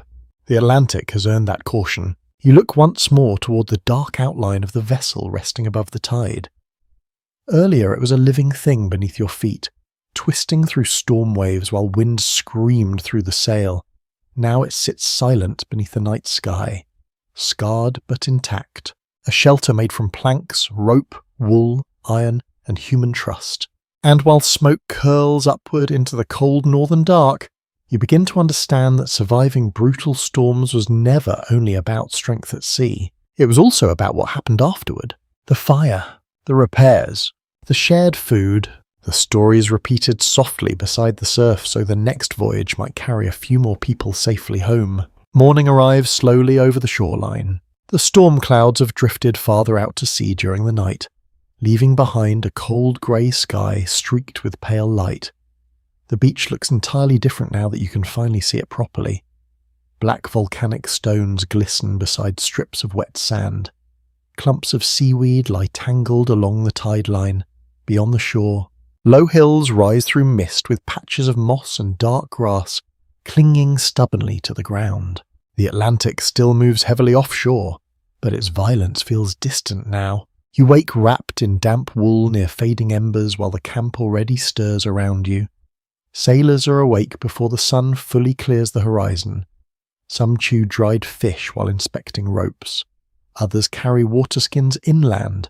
A few stand beside the ship studying the hull with the concentration of craftsmen examining a wounded animal. Because that is what the vessel has become after the storm. Something alive enough to deserve care. The ship survives the crossing, but survival leaves marks. Fresh scrapes run along several planks near the bow from the rough landing. One rope has frayed badly where it strained against wet timber. A section of sail hangs spread across poles for inspection. Its wool still heavy from seawater. Repair work begins immediately. Not hurried, not panicked, just necessary. Wooden ships crossing northern waters required constant maintenance even under good conditions. Salt, cold, shifting moisture, impact stress, and rough beaches gradually weakened planks, fittings, ropes, and sailcloth. Long voyages were often interrupted by periods of repair and drying because neglecting small damage could create serious danger later. You kneel beside two sailors patching a worn section of rope. Their fingers move steadily despite cracked skin and swollen knuckles. One twists new fibers carefully into the damaged line, while the other checks tension by leaning backward with his full weight. Nothing aboard the ship escapes inspection. Buckets, oars, steering gear, rivets. Even the carved prow receives attention as one sailor scrapes away clinging seaweed and salt. The vessel is not treated like property. It is treated like memory, like protection, like the only reason everyone here is still breathing. A younger crewman crawls beneath part of the hull supported by stones and driftwood. He checks for hidden damage where the ship grounded against the beach. Nearby, another sailor heats pine tar over a small controlled fire until the smell spreads strongly through the camp. Warm tar has a strangely comforting scent now. Sharp, smoky, sticky, proof that repair is possible. You watch them press fresh tar into seams between planks while steam rises from damp wood in the morning air. The process looks almost surgical. Every crack and weakness receives attention because the sea notices carelessness eventually. One intriguing detail from surviving Viking ships is how sophisticated some repair methods appear despite relatively simple tools. Builders and sailors understood wood behavior extremely well. They knew how different timbers flexed, how seams responded to moisture, and how to reinforce weak points without making the hull too rigid. That balance mattered enormously. A ship too stiff could crack under heavy wave stress. Too loose, and water would invade everything. The goat wanders near the repair work before being chased away from the tar with loud complaints from the crew. Apparently maritime engineering and livestock curiosity remain a dangerous combination. The mood around the camp feels calmer today, though exhaustion still hangs over everyone like damp cloth. Men speak more easily now. Laughter returns in longer bursts. Someone even begins teasing the younger sailor who became seasick earlier, asking whether he plans to kiss the beach goodbye before departure. The poor man threatens violence with very little energy behind it. Food cooks slowly near the fire while gulls circle overhead. Their cries drift across the shoreline together with the steady sound of hammers tapping wooden pegs into place. You realize how much Viking survival depended not merely on enduring storms, but on recovering properly afterward. A damaged crew could fail on the next voyage. A damaged ship certainly would. Some historians studying Norse expansion suggest that the success of long-distance travel relied as much on maintenance culture as on navigation skill. Ships were valuable investments demanding continual labour. Knowledge of repair techniques may have spread widely through coastal communities because survival at sea required practical understanding from many members of society. Not only specialised craftsmen, the tide retreats farther from the hull. Now more of the ship's underside becomes visible. Men crouch beside it, examining scrape marks from rocks hidden beneath the surf during landing. One sailor mutters that the beach was kinder than it looked last night. Another replies that every shore looks friendly right before trying to destroy you. Again, difficult to argue with. A group heads inland briefly and returns carrying bundles of dried grass, driftwood, and fresh water. Coastal survival often depended on quickly locating resources after landfall. Fresh water especially mattered after long exposure to salted food and seawater spray. Even simple tasks like drying clothing and refilling water skins could determine whether a crew remained healthy enough to continue. The wind blowing across the beach today feels cleaner somehow. Still cold, always cold, but no longer filled with immediate threat. You sit near the repaired sail while one older sailor explains how storms reveal weaknesses hidden during calm weather. He says good ships speak through creaks, movement, and strain long before disaster arrives. Bad sailors ignore those warnings. Then he taps the hull affectionately. This one spoke loudly enough to survive. The phrase stays with you. Throughout the morning, the crew continues listening to the ship almost like physicians checking a patient after illness. Men lean against planks feeling for looseness. They test repaired ropes repeatedly. The steering oar receives especially careful examination after hours fighting heavy seas. Nothing is trusted automatically just because it survived once. That may be the wisest lesson the Atlantic teaches. A sailor eventually raises part of the sail to catch drying wind, and sunlight finally breaks weakly through the clouds for the first time since before the storm. Pale gold spreads across wet wood and black stones. Steam rises faintly from hanging cloaks. The entire camp pauses for a moment beneath that light. Not dramatically, just enough to feel it. You realise how rare sunlight becomes in memory after days of grey sea and freezing mist. The ship rests safely above the tide now, patched and drying beneath the northern sky. Around it moves a community built from rope burns, wet wool, old stories, practical skill and stubborn endurance.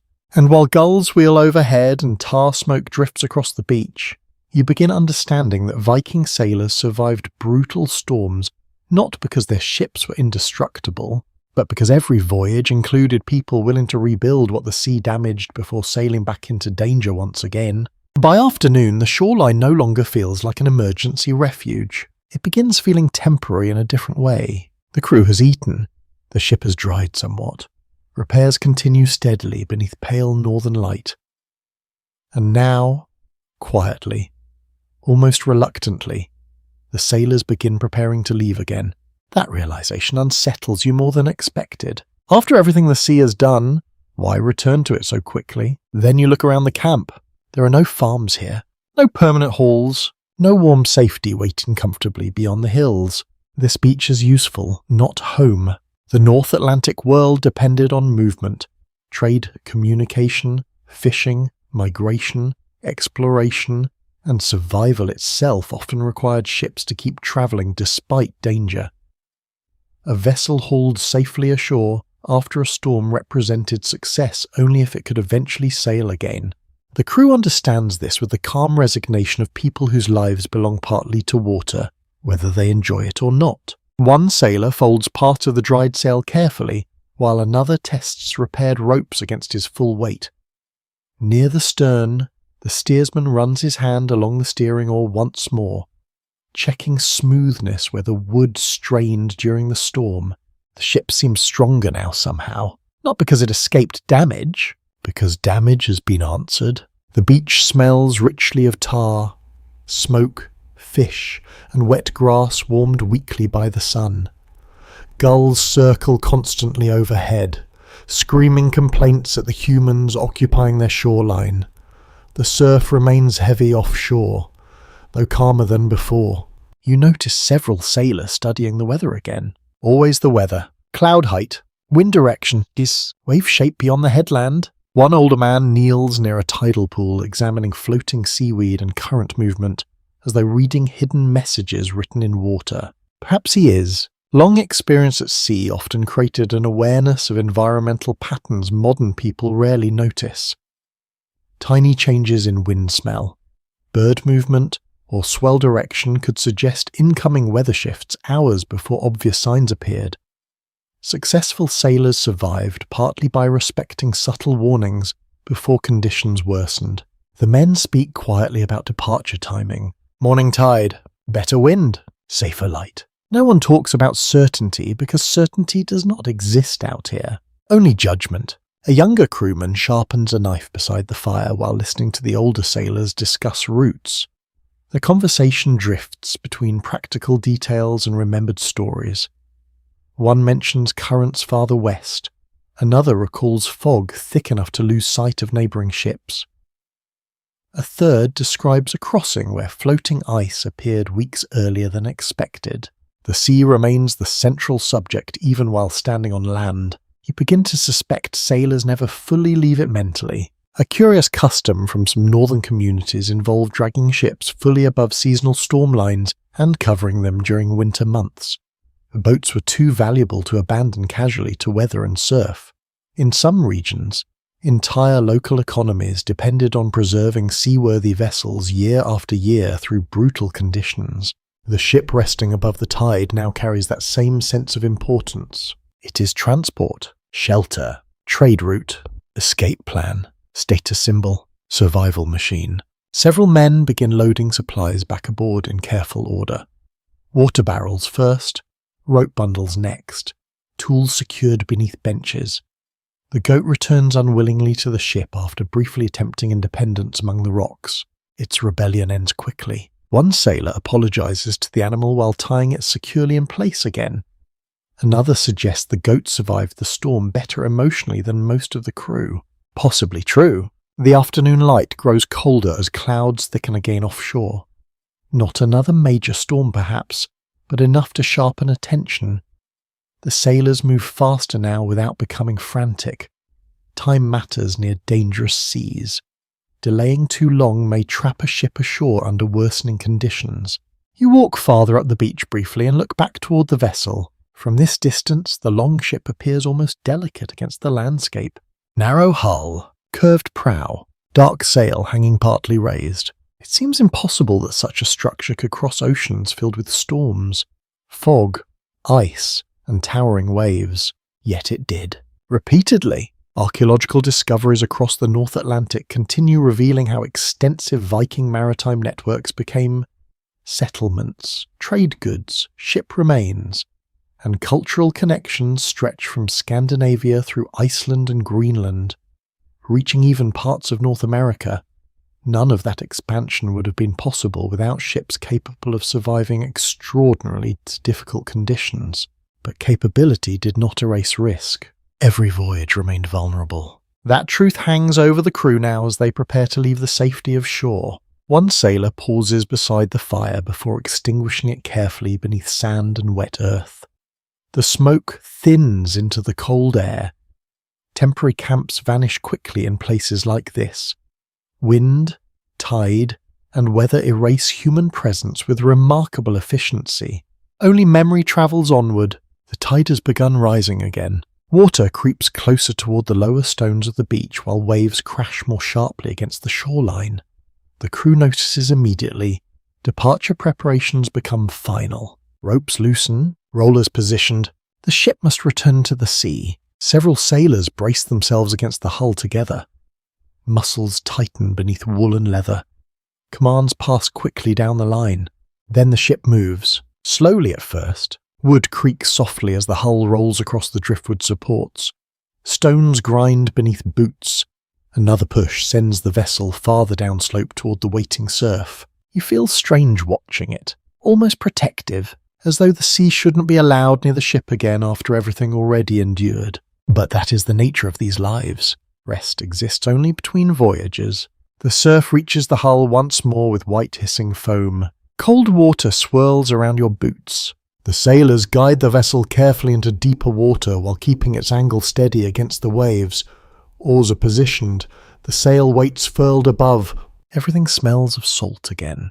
The ocean reclaims the edges of the world immediately. One sailor glances back toward the beach briefly before climbing aboard. No dramatic farewell.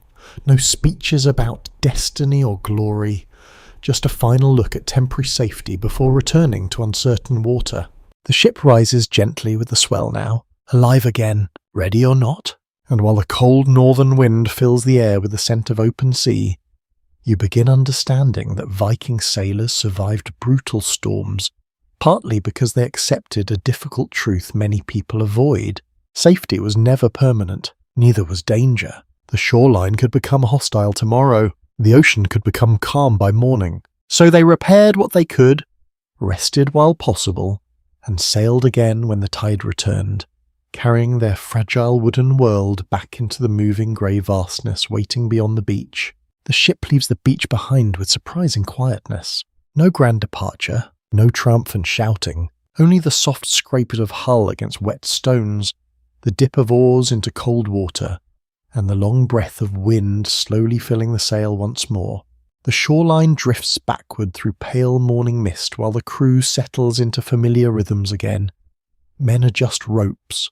Oars slide back into place along the rails. The steersman watches the surf carefully until the deeper water finally releases the ship from the danger of breaking waves. Then, gradually, the Atlantic opens ahead of you once more. But something has changed. The crew no longer feels trapped inside survival. Now they feel experienced by it. You notice the difference in small ways. Sailors move more efficiently after the storm, as though every difficult hour sharpened habits already carved deep into their bodies. Knots are tied faster. Buckets are stored more carefully. Men check the sail automatically whenever the wind shifts even slightly. Hard weather teaches quickly, and the ocean never charges separately for the lesson. The sea remains restless. Though no longer violent, long grey swells lift the hull in slow rolling motion beneath a sky streaked with pale cloud. Sunlight appears occasionally through gaps overhead, turning parts of the water silver before vanishing again. You sit near the middle benches while the ship settles into open water, travel once more. The smell aboard has changed too. Less panic, more routine, tar warmed by weak sunlight. Drying wool, fish oil, salt-soaked wood, smoke lingering from the beach fire still trapped inside cloaks and sailcloth. A sailor nearby sharpens a small knife against stone while humming softly under his breath.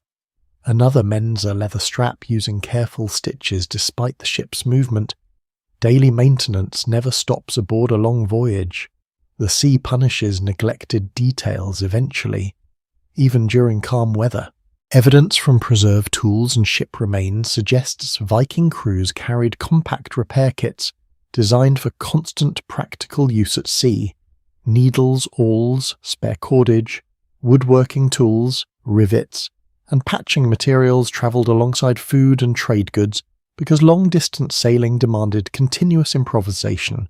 You watch one sailor repairing a cracked bucket handle with such concentration that it almost seems ceremonial. Perhaps it is. A failed bucket during heavy weather would suddenly feel very important. The coastline fades behind the mist. Ahead lies only shifting water once more. Yet the mood aboard remained steadier now. The crew survived the storm together. That matters in ways difficult to explain. Shared danger reorganizes people. Men who barely spoke before now exchange quiet jokes while working. Younger sailors imitate the habits of older ones more closely. Even silence feels more comfortable. One of the older crewmen begins describing another voyage farther south where warm winds failed unexpectedly near the Faroe Islands, leaving ships drifting in thick fog for days. He speaks while repairing rope, never pausing his hands. The story sounds less like entertainment than instruction disguised as memory. You realize that nearly every sailor aboard carries a private map made from storms survived, not drawn coastlines, experiences, a dangerous reef, a deceptive current, a season when ice arrived early, a beach where the surf looked safe until it was not. Knowledge accumulates like layers of salt inside the ship itself. Some maritime historians suspect that practical seamanship in the Viking world depended heavily on apprenticeship through exposure rather than formal instruction. Younger crew members learned by sailing repeatedly beside experienced navigators and workers. The ocean itself became part of the teaching process, though admittedly a somewhat aggressive teacher. A flock of seabirds passes overhead, moving eastward. Several sailors glance up automatically. Even now, after leaving shore again, the crew keeps reading the world constantly. Nothing is merely scenery. Birds suggest currents, wind direction affects cloud shape, wave rhythm hints at distant weather systems. You begin noticing these things yourself now. Not perfectly, but enough to understand why survival required endless attention. The sail snaps lightly overhead as the wind freshens. Men respond immediately, adjusting tension before problems grow larger. Nobody waits for disaster if smaller corrections can prevent it. That principle seems to govern nearly everything aboard ship. One sailor unwraps a bundle containing dried herbs and rubs some into cracked hands. Another checks water barrels repeatedly even though they were secured carefully only hours earlier. Tiny precautions layer together until they become the difference between manageable hardship and catastrophe. The goat stares at the sea with profound suspicion. Understandable. You suspect the animal has developed strong opinions about maritime travel. A fragment from an Icelandic account describes sailors comparing experienced ships to experienced horses, claiming good vessels seem to know rough water after many voyages. The comparison may sound poetic, yet after watching this hull flex, groan, climb, and survive beneath changing seas, you understand why people spoke that way. The ship no longer feels like dead material. It feels trained. The Atlantic stretches endlessly around you once more, yet it feels slightly less mysterious now. Not smaller, never smaller, just more familiar. That may be the greatest transformation storms create. Terror slowly turns into relationship.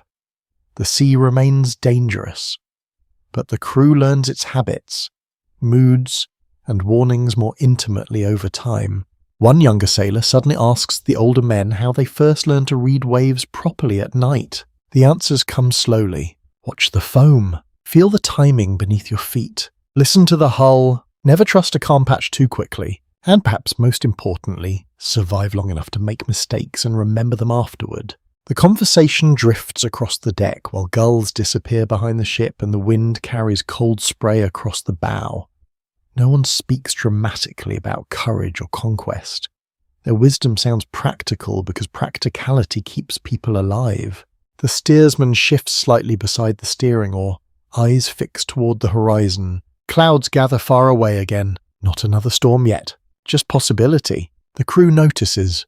They always notice. And while the ship glides onward through rolling grey water beneath the northern sky, you begin understanding that Viking sailors survived brutal storms not through fearlessness, but through repetition, voyage after voyage, repair after repair, lesson after lesson, until surviving the sea became less about defeating it and more about learning how to live inside its uncertainty without letting that uncertainty break you apart. Night settles over the sea again, but this time the darkness feels less hostile, not gentle exactly. The North Atlantic does not become gentle simply because you survived yesterday. Still, the crew carries itself differently now. Fear no longer dominates every movement aboard the ship. The sailors have returned to the quieter vigilance of experienced travellers. People who know danger remains possible but refuse to exhaust themselves, imagining it every moment. The sail breathes steadily in the wind overhead. Water glides along the hull with soft hissing sounds. Clouds drift across the sky in long pale layers, occasionally revealing stars before swallowing them again. You sit near the middle benches wrapped tightly in drying wool while several sailors share food beneath the dim glow of a shielded lantern. The light flickers across weathered faces and damp wood, turning the ship into a floating island of gold surrounded by endless black water. Someone passes around a pouch of dried berries. Another sailor unwraps smoked fish carefully preserved in cloth. The meal is simple, but nobody aboard seems disappointed by that. At sea, predictability itself becomes comforting. The conversation drifts quietly through the night air. Not stories of battle, not boasts, mostly weather, currents, ships remembered, landfalls missed by fog, near disasters retold with calm understatement. You notice how often sailors describe dangerous events casually, almost humorously. Perhaps this softens memory, or perhaps once a storm ends, the mind reshapes fear into something manageable enough to carry forward. A man near the stern describes waking one winter voyage to find his beard frozen against the sailcloth where he'd fallen asleep during a watch. Another recalls losing a boot overboard and spending days with one foot wrapped in spare wool while pretending the situation was entirely acceptable. The others laugh. You laugh too, mostly because the alternative sounds miserable. Fragments from saga literature and later northern accounts often reveal surprisingly practical humour surrounding seafaring hardships. Sailors joked about cold, hunger, storms, and discomfort not because such things were harmless, but because humour reduced their power slightly. Laughter aboard difficult voyages may have mattered more psychologically than modern people realise. The sea rolls gently beneath the hull now. Not calm, never truly calm, just less angry. The ship moves with steady confidence through long swells silvered faintly by moonlight behind thin cloud. You begin noticing details impossible to see during the storm. Tiny reflections trembling across wave crests, spray drifting from the bow like breath, the deep rhythmic pulse of water striking the hull beneath your feet.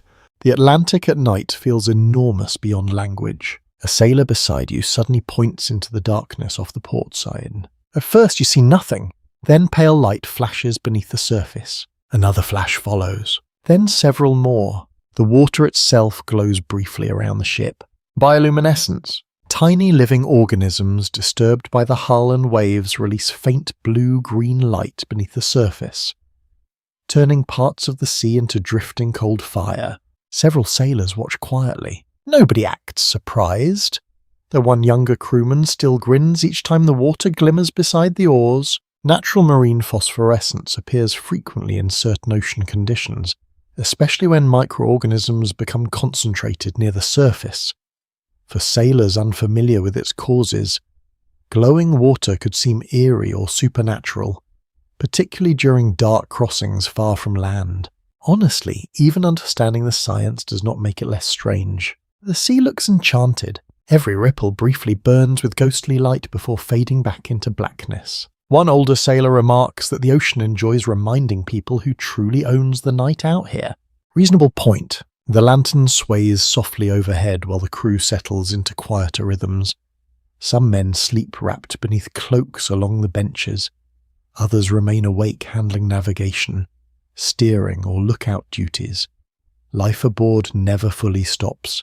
Someone always watches the sail, someone listens to the sea. You realize sleep itself becomes different at sea, lighter, fragmented, ready to wake instantly if the hull changes motion unexpectedly. Researchers studying reconstructed Viking voyages have noted how physically exhausting traditional sailing conditions remain even under controlled modern circumstances. Constant dampness, interrupted sleep, cold exposure, cramped space, and continuous motion wear down the body over time in ways difficult to appreciate from land. The sailors aboard this ship simply accept that exhaustion as part of existence. One man sleeps with a rope loosely tied around his wrist so sudden rolling will not throw him across the deck. Another keeps his boots partly on, prepared to wake quickly if needed. Even rest includes preparation. The goat snores faintly beneath its coverings. You did not know goats could snore. The discovery somehow improves the night. Clouds drift apart briefly overhead, revealing more stars now. The sailors glance upward instinctively. Constellations emerge in cold, sharp patterns above the mast. The steersman studies them quietly while adjusting course by barely noticeable degrees. The sky has returned at last. And with it comes orientation. For many northern sailors, stars were companions as much as tools. Generations travelling coastal and open waters learned seasonal sky patterns intimately. Certain stars rose where expected during specific times of year, helping sailors maintain direction during clear nights far from visible land. You follow the sailors' gaze upward. The stars look impossibly bright away from land fires and smoke. The ship seems tiny beneath them. Tiny beneath everything. Sea below, sky above, cold wind carrying salt through the dark. Yet somehow human beings cross these waters repeatedly in vessels made from timber and trust. That thought lingers quietly inside you while the hull glides onward through glowing black water. A sailor begins humming again near the bow, the same low, steady tone you heard during the storm. But now it sounds different, softer, almost sleepy. The melody drifts backward along the deck together with the scent of salt and drying wool. No one joins in fully. No one needs to. The ship already feels connected. You lean against bundled sailcloth and listen to the sea breathing beside the hull while stars turn slowly overhead. The Atlantic remains dangerous. Another storm may come tomorrow or next week. Ice, fog, hidden rocks, and cold still wait somewhere beyond the darkness. But tonight the ship sails steadily, the crew rests, the stars guide, and the ocean glows softly beneath the bow, like scattered fragments of northern light drifting through the water, carrying the long ship onward through the sleeping dark. The days begin blending together after enough time at sea. Morning light spreads across grey water, wind shifts, meals pass from hand to hand, ropes tighten and loosen, clouds gather and drift apart again, without villages, roads, bells, or familiar landmarks. Time changes shape aboard the ship. You stop thinking in dates or hours. Instead, life becomes measured through weather, watch shifts, meals, and the changing moods of the ocean itself. The crew seems comfortable inside this rhythm. You're still learning. The Atlantic rolls quietly beneath the hull today, though the silence never feels entirely trustworthy. Long, smooth swells move beneath the ship from some distant storm far beyond the horizon. The sea carries memories of weather across astonishing distances. A sailor near the bow notices the pattern immediately. He studies the swell direction for a while, then exchanges a few quiet words with the steersman. You ask another crewman what he observed. "Storm somewhere west," the sailor replies simply. Nothing else, as though reading invisible weather through water movement is perfectly ordinary. In a way, for these men, it is. Experienced mariners often learn to recognize distant conditions through changes in swell behavior long before local weather shifted. Ocean waves generated by storms can travel enormous distances, carrying information across open water for days. Skilled sailors paying close attention could sometimes sense changing conditions before clouds or wind revealed them directly. That knowledge feels almost supernatural until you realize it comes from long repetition. The sea teaches patterns patiently. Human beings simply survive long enough to notice them. The morning passes in steady work. One sailor oils leather bindings near the steering gear. Another reorganizes food bundles beneath a protective covering after discovering seawater seeped into part of the storage area. Overnight, nothing dramatic happens, yet nobody becomes idle. At sea, maintenance fills empty moments naturally. A loose knot tightened now may prevent disaster later. The crew understands this instinctively. You help scrape salt crust from part of the rail while gulls drift overhead in lazy circles. Their appearance suggests land may not be impossibly far away, though no coastline is visible. The sailors acknowledge the birds without excitement. They have learned caution toward hopeful signs. One older crewman describes a voyage years earlier when seabirds gathered thickly around the ship for 2 straight days before fog drove the vessel far back into open ocean again. He speaks without bitterness, merely respect for how quickly certainty disappears on northern waters. The conversation shifts toward currents after that. Cold currents, warm currents, places where fish gather, places where ice sometimes drifts unexpectedly south. The sea in their minds is not empty space. It is divided into personalities, habits, and remembered regions invisible to outsiders. Several medieval Icelandic texts contain references suggesting sailors possessed detailed practical awareness of ocean behavior, even if the explanations were framed differently from modern science.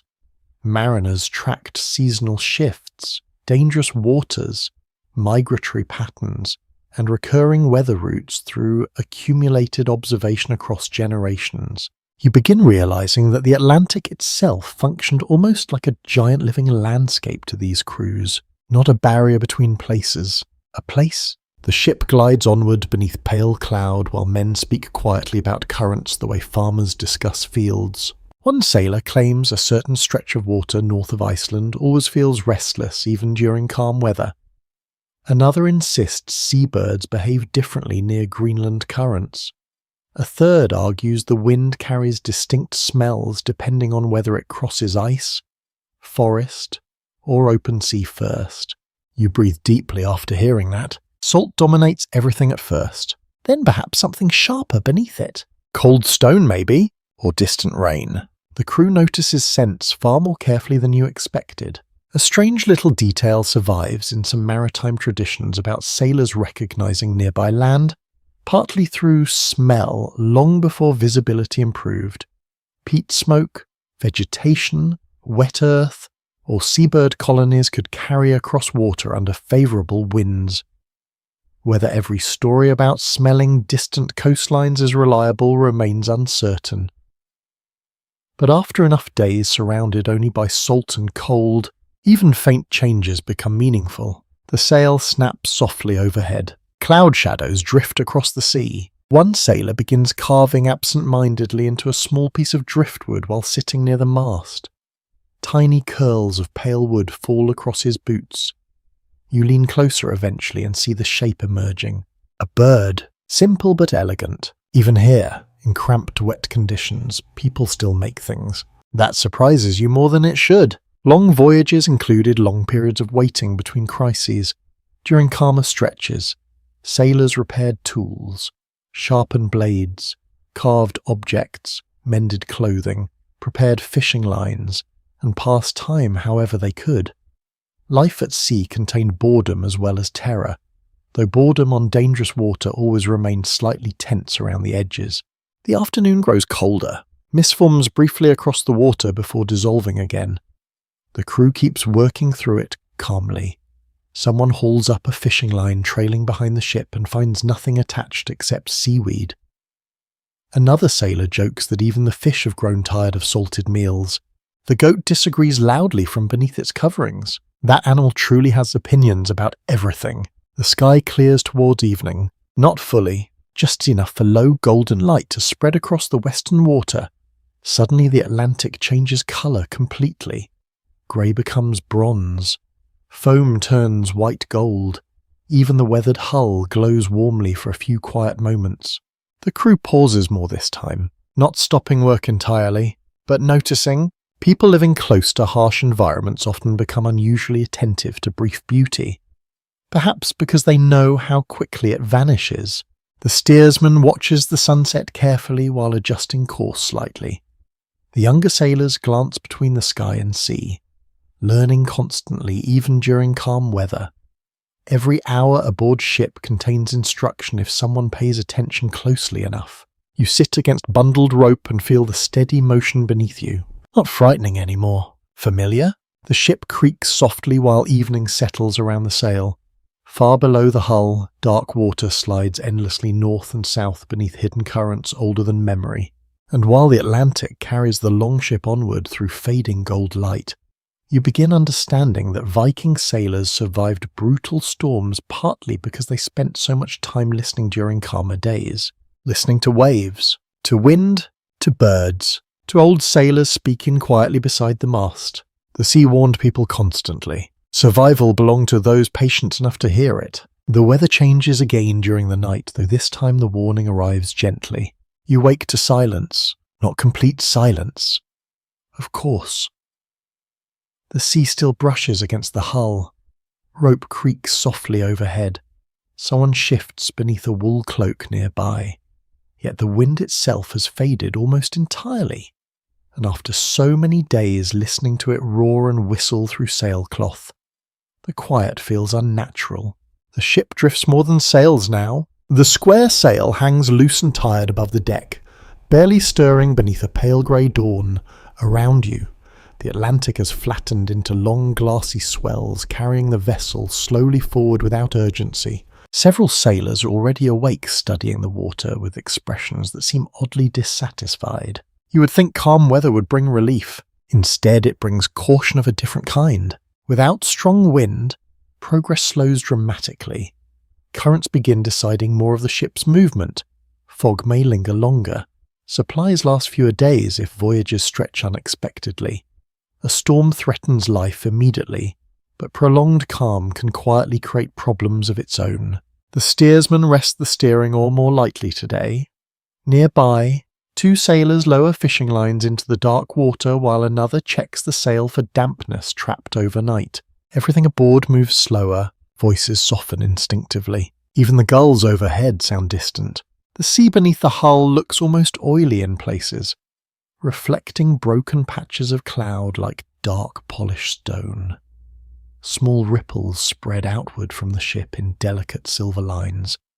After the violence of the storm earlier in the voyage, the Atlantic now feels watchful rather than aggressive. That somehow unsettles you more. A sailor beside the mast mutters that calm seas make people lazy if they trust them too quickly. Another replies that dead calm before fog is worse. Neither sounds entirely joking. Northern waters often shifted unpredictably between violent storms and eerie periods of near stillness. Experienced sailors learned not to associate quiet conditions automatically with safety. Fog, hidden currents, and changing weather systems could emerge rapidly from calm seas, especially in colder regions. The crew keeps working despite the slower pace. Ropes are dried, clothing aired out, food inventories checked carefully. One older sailor sharpens an axe while staring at the horizon as though expecting trouble to emerge from it eventually. You begin realizing that sailors distrust extremes equally. Too much wind is dangerous. Too little wind is suspicious. Perfect conditions probably last only long enough for someone to comment on them before they disappear. The goat appears deeply pleased by the calmer motion and spends part of the morning chewing rope until several sailors chase it away with exaggerated outrage. The animal survives entirely through confidence. An admirable strategy. The ship drifts through patches of pale mist rising low above the water. In some places, the sea seems to vanish completely beneath the fog, leaving the hull floating through blank whiteness. Then sunlight briefly burns through and reveals endless silver water again. A younger sailor asks one of the older men whether calm seas frightened him more when he first started sailing. The older man thinks for a while before answering. "Storms shout," he says quietly. Fog whispers. "No one argues with that." Fragments from northern maritime traditions often reveal unusual respect for fog and still water. Violent storms were obvious threats, but calm weather could hide reefs, delay crossings dangerously, or trap ships in uncertainty. Sailors frequently feared what they could not see more than what they could. The fishing lines finally twitch. One sailor hauls up a heavy cod twisting silver beneath the weak sunlight. The moodboard brightens instantly. Fresh food changes everything at sea. Soon another fish appears, then another. Knives flash. Salt and scales scatter across the deck. The smell grows sharp and clean. Fresh blood, cold seawater, fish oil. Several men laugh more openly now while cleaning the catch. One claims the sea only behaves kindly when it plans something worse afterward. Another tells him to stop insulting the ocean while standing directly on top of it. Reasonable advice. The crew cooks part of the fish over a small shielded firepot carefully managed near the centre of the ship. Smoke drifts low across the deck, carrying rich oily scent through the still air. Warm food at sea feels almost emotional. You eat slowly while the ship rocks gently beneath you. Far off in the mist, something large surfaces briefly. A whale, perhaps? Or several. Dark backs rise through the silver water before disappearing again without sound. The sailors watch quietly. Marine life often became an important sign system for experienced crews. Different fish, birds, whales, and seals could indicate changing currents, water temperatures, or proximity to certain coasts. Knowledge of these patterns developed gradually through generations spending enormous amounts of time observing northern seas. The Atlantic reveals itself differently during calm weather. Storms show force, stillness shows detail. You notice tiny jellyfish drifting beneath the surface beside the hull, seabirds resting directly on the water, reflections trembling beneath the oars, the ship's own shadow moving slowly across dark green depths. Everything feels magnified by quiet. One sailor begins telling a strange story about a crew that drifted so long in calm weather they started hearing phantom rowing sounds at night from ships that were not there. Another man immediately insists the story is nonsense. Then he glances into the fog anyway, just in case. The day stretches onward without urgency. The sail occasionally catches weak gusts before sagging loose again. Men take turns rowing lightly to maintain direction when currents shift poorly. The work is steady but far less frantic than during the storm. Even so, nobody truly relaxes. The sea has taught them better. You lie briefly against bundled rope watching pale clouds move across the sky overhead. The Atlantic rises and falls beneath the hull with sleepy patience now, carrying the ship through silence wide enough to swallow thought itself. And while mist drifts across the still northern water and fresh fish cooks slowly beside the mast, you begin understanding that Viking sailors survived brutal storms partly because they also learned how to survive everything between the storms. The waiting, the drifting, the uncertainty hidden inside calm seas. Because the ocean was never only dangerous during its loudest moments. Sometimes its quietest moods demanded the most careful listening of all. The fog returns before dawn, not suddenly. It arrives in thin, pale threads drifting low across the water, so subtle at first that you mistake it for ordinary sea mist. Then the horizon begins fading. The stars vanish one by one. Even the nearer swells soften into blurred shapes beneath the grey. By morning the world has narrowed again. The ship floats inside whiteness. No shoreline, no birds, no visible distance at all. The crew reacts immediately, though without panic. Sailors move through the fog with the calm precision of people who have entered this kind of uncertainty before. Voices lower instinctively. The steersman watches the water constantly. One sailor moves toward the bow to listen while another checks the sail tension, despite barely any wind remaining. The Atlantic has disappeared around you. Only the ship still exists. Fog created some of the most psychologically difficult conditions for northern sailors. Visibility could vanish entirely while dangerous coastlines, floating ice, or hidden currents remained nearby. Without clear sky or landmarks, orientation depended heavily on memory, wave direction, sound, and disciplined seamanship. You stand near the rail, staring into the grey. Nothing stares back. That may be the unsettling part. The fog absorbs every shape and sound strangely. Water against the hull feels louder. Rope creaks echo softly. A drop bucket seems to vanish into the mist before the sound fully reaches your ears. Even the crew appears ghost-like now, wet wool cloaks emerging briefly through pale air before fading again. One sailor strikes the side of the hull lightly with a wooden stick every so often. You ask why? So others hear us first, he replies. Others. The word hangs in the fog afterward. Other ships. Other sailors. Or perhaps rocks hidden somewhere beyond visibility. In dangerous waters, ships sometimes use sound to avoid collisions or announce position during heavy fog. Voices, horns, striking wood, or calling rhythmically into the mist could help crews detect nearby hazards before seeing them. Out here, hearing becomes another form of navigation. The ship glides slowly onward through pale silence. No one trusts the calm completely. Oars rest ready beside the benches in case sudden manoeuvring becomes necessary. Men near the bow keep listening between wave sounds. One sailor leans over the side, studying current movement beneath the hull. You realize fog forces the crew inward. During storms, danger comes visibly from outside. Fog hides danger inside uncertainty itself. A faint sound reaches the ship. Not close. Far away. A hollow booming noise somewhere beyond the mist. The crew freezes briefly. Another sound follows several moments later. The sailors exchange glances. Surf, distant perhaps, or dangerously near depending on wind direction and echo. You suddenly understand why fog-frightened experienced mariners so deeply. The sea transforms into a room filled with invisible walls. One older sailor begins quietly counting seconds between the surf sounds. Another studies the swell beneath the hull. They compare observations in low voices, trying to decide where the coastline might lie. No one guesses carelessly. Mistakes in fog could destroy an entire voyage. Accounts from northern waters occasionally describe ships becoming disoriented for days inside dense fog banks. Sailors sometimes relied on wave direction, seabird behavior, currents, and even water temperature to estimate position when visual navigation failed entirely. Survival depended on patience as much as boldness.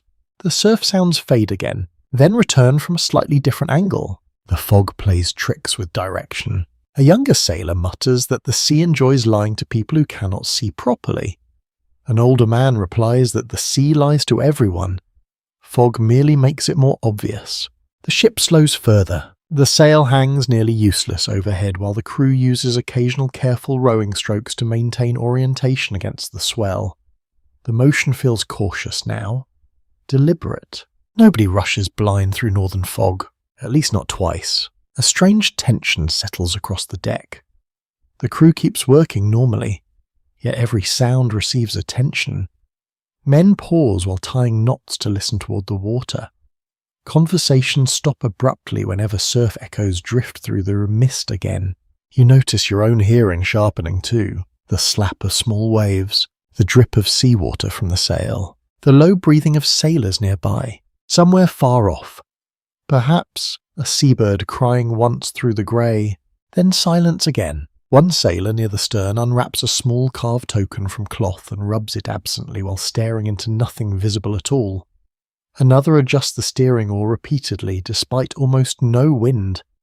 Tiny corrections matter now because nobody fully knows what surrounds the ship. A curious medieval belief held that certain fogs at sea were connected to spirits, hidden lands, or strange boundaries between worlds. Such ideas likely grew naturally from the eerie disorientation fog creates on open water. Distances collapse. Sound behaves strangely. Familiar directions lose meaning. Honestly, after standing inside this whiteness long enough, the stories begin making emotional sense. The fog feels alive in its own quiet way. Hours pass slowly, or perhaps only 1 hour. Time behaves oddly without visible movement around the ship. The crew eventually begins rotating lookout positions more frequently because staring into pale emptiness exhausts the eyes and mind. Men blink constantly. Shapes appear and vanish at the edges of vision. Then suddenly everyone hears it. A bird. Close this time. Its cry cuts sharply through the fog somewhere ahead and slightly above the ship.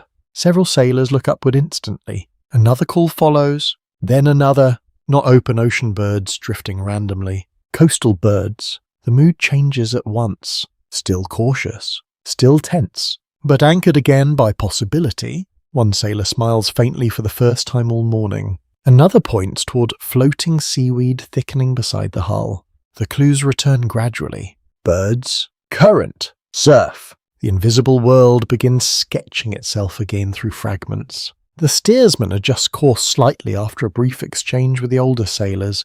No one claims certainty yet, but confidence rebuilds piece by piece from careful observation.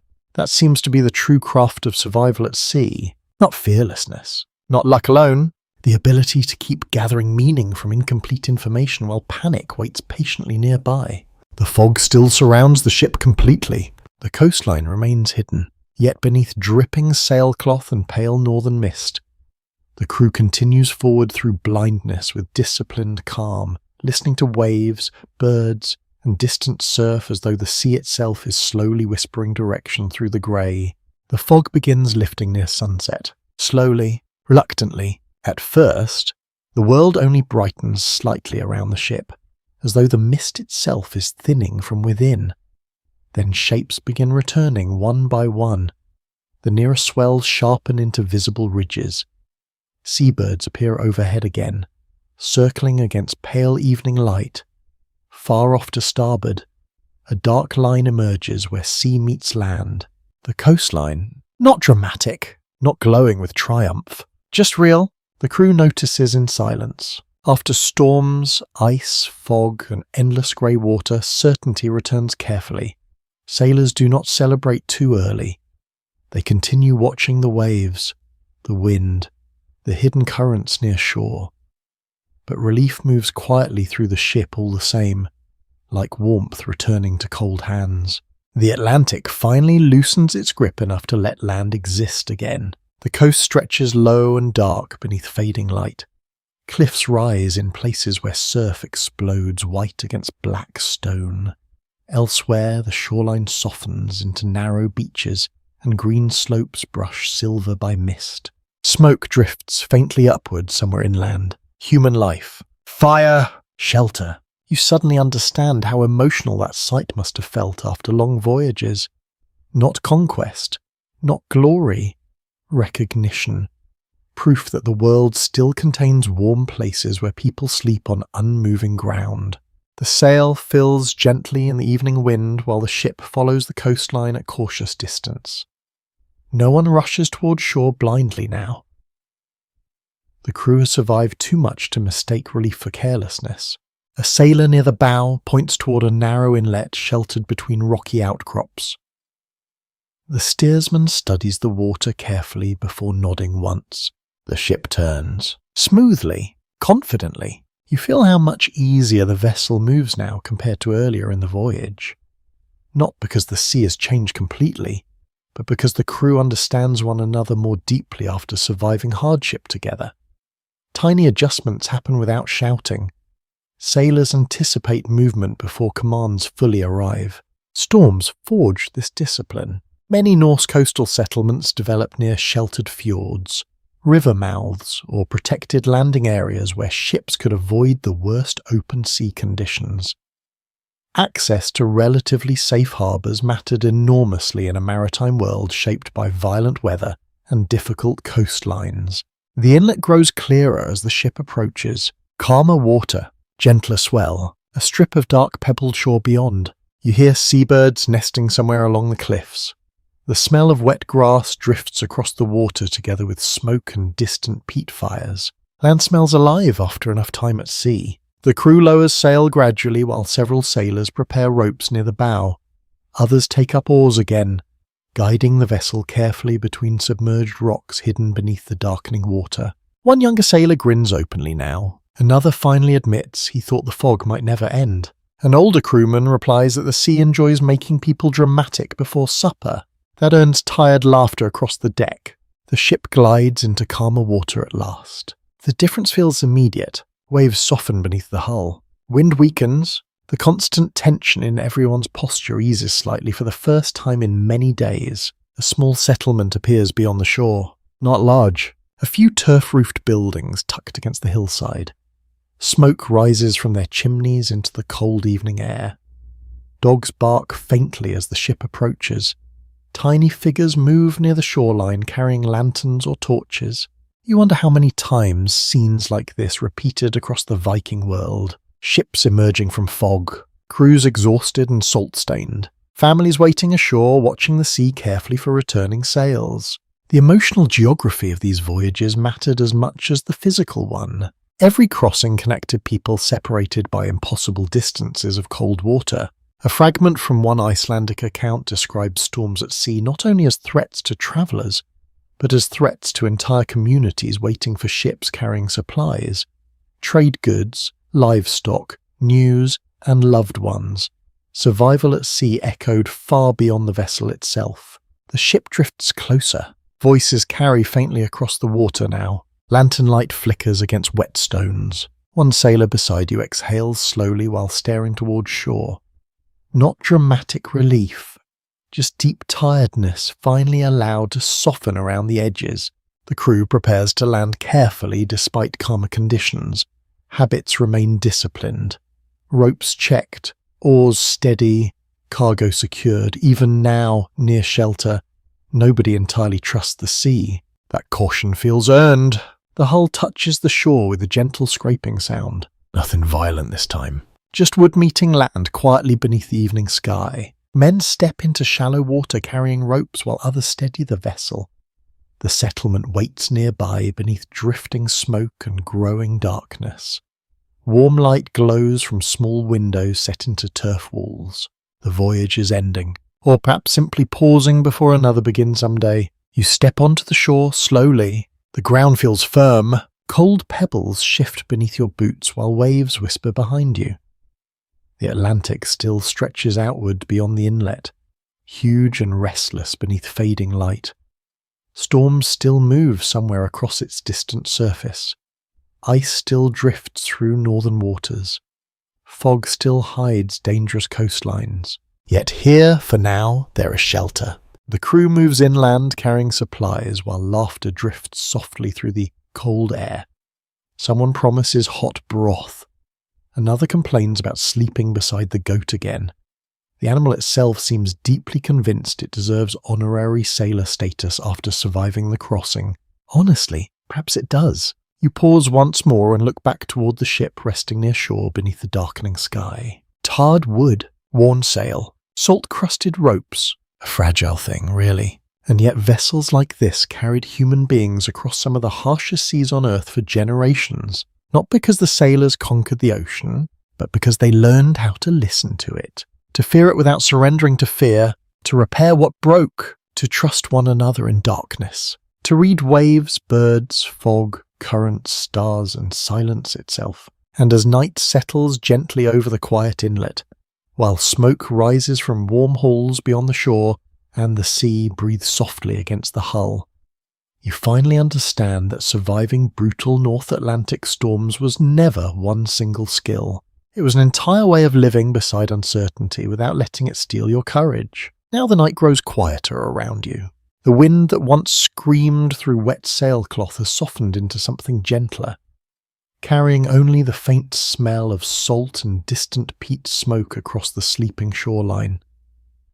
The ship rests peacefully near the water, no longer fighting waves, only rocking lightly beside the dark land that finally welcomed it home. You sit beside the fading fire and feel warmth slowly settling into tired muscles. Somewhere nearby, sailors murmur softly before sleep. A pot settles against cooling embers. The goat shifts once beneath its blanket and grows still again. Even the sea seems calmer now, breathing against the shore in slow, steady rhythms. Above you, clouds drift apart enough for stars to appear once more, cold northern stars, the same lights that guided sailors across black water long before maps felt reliable. You think about the voyage behind you. The storms, the fog, the crashing surf, the endless sound of water striking wood in the dark. Yet none of those memories feel sharp anymore. Distance softens even difficult things. Fear becomes story. Hardship becomes rhythm. Survival becomes something quiet and human. The Atlantic remains vast beyond the inlet tonight, stretching into darkness farther than the eye can follow. But you're no longer lost within it. You're here beside the firelight, wrapped in wool and smoke and the deep relief of solid ground beneath your feet. The sailors sleep knowing the sea may call them outward again someday, and perhaps it will, but not tonight. Tonight there is shelter. Tonight there is warmth. Tonight the waves remain outside while soft wind moves across the grass and stars drift slowly overhead. So let the longship rest beside the shore. Let the tide rise and fall quietly in the dark. And let your own thoughts drift gently now like calm water beneath moonlight, carrying you softly towards sleep. Sweet dreams.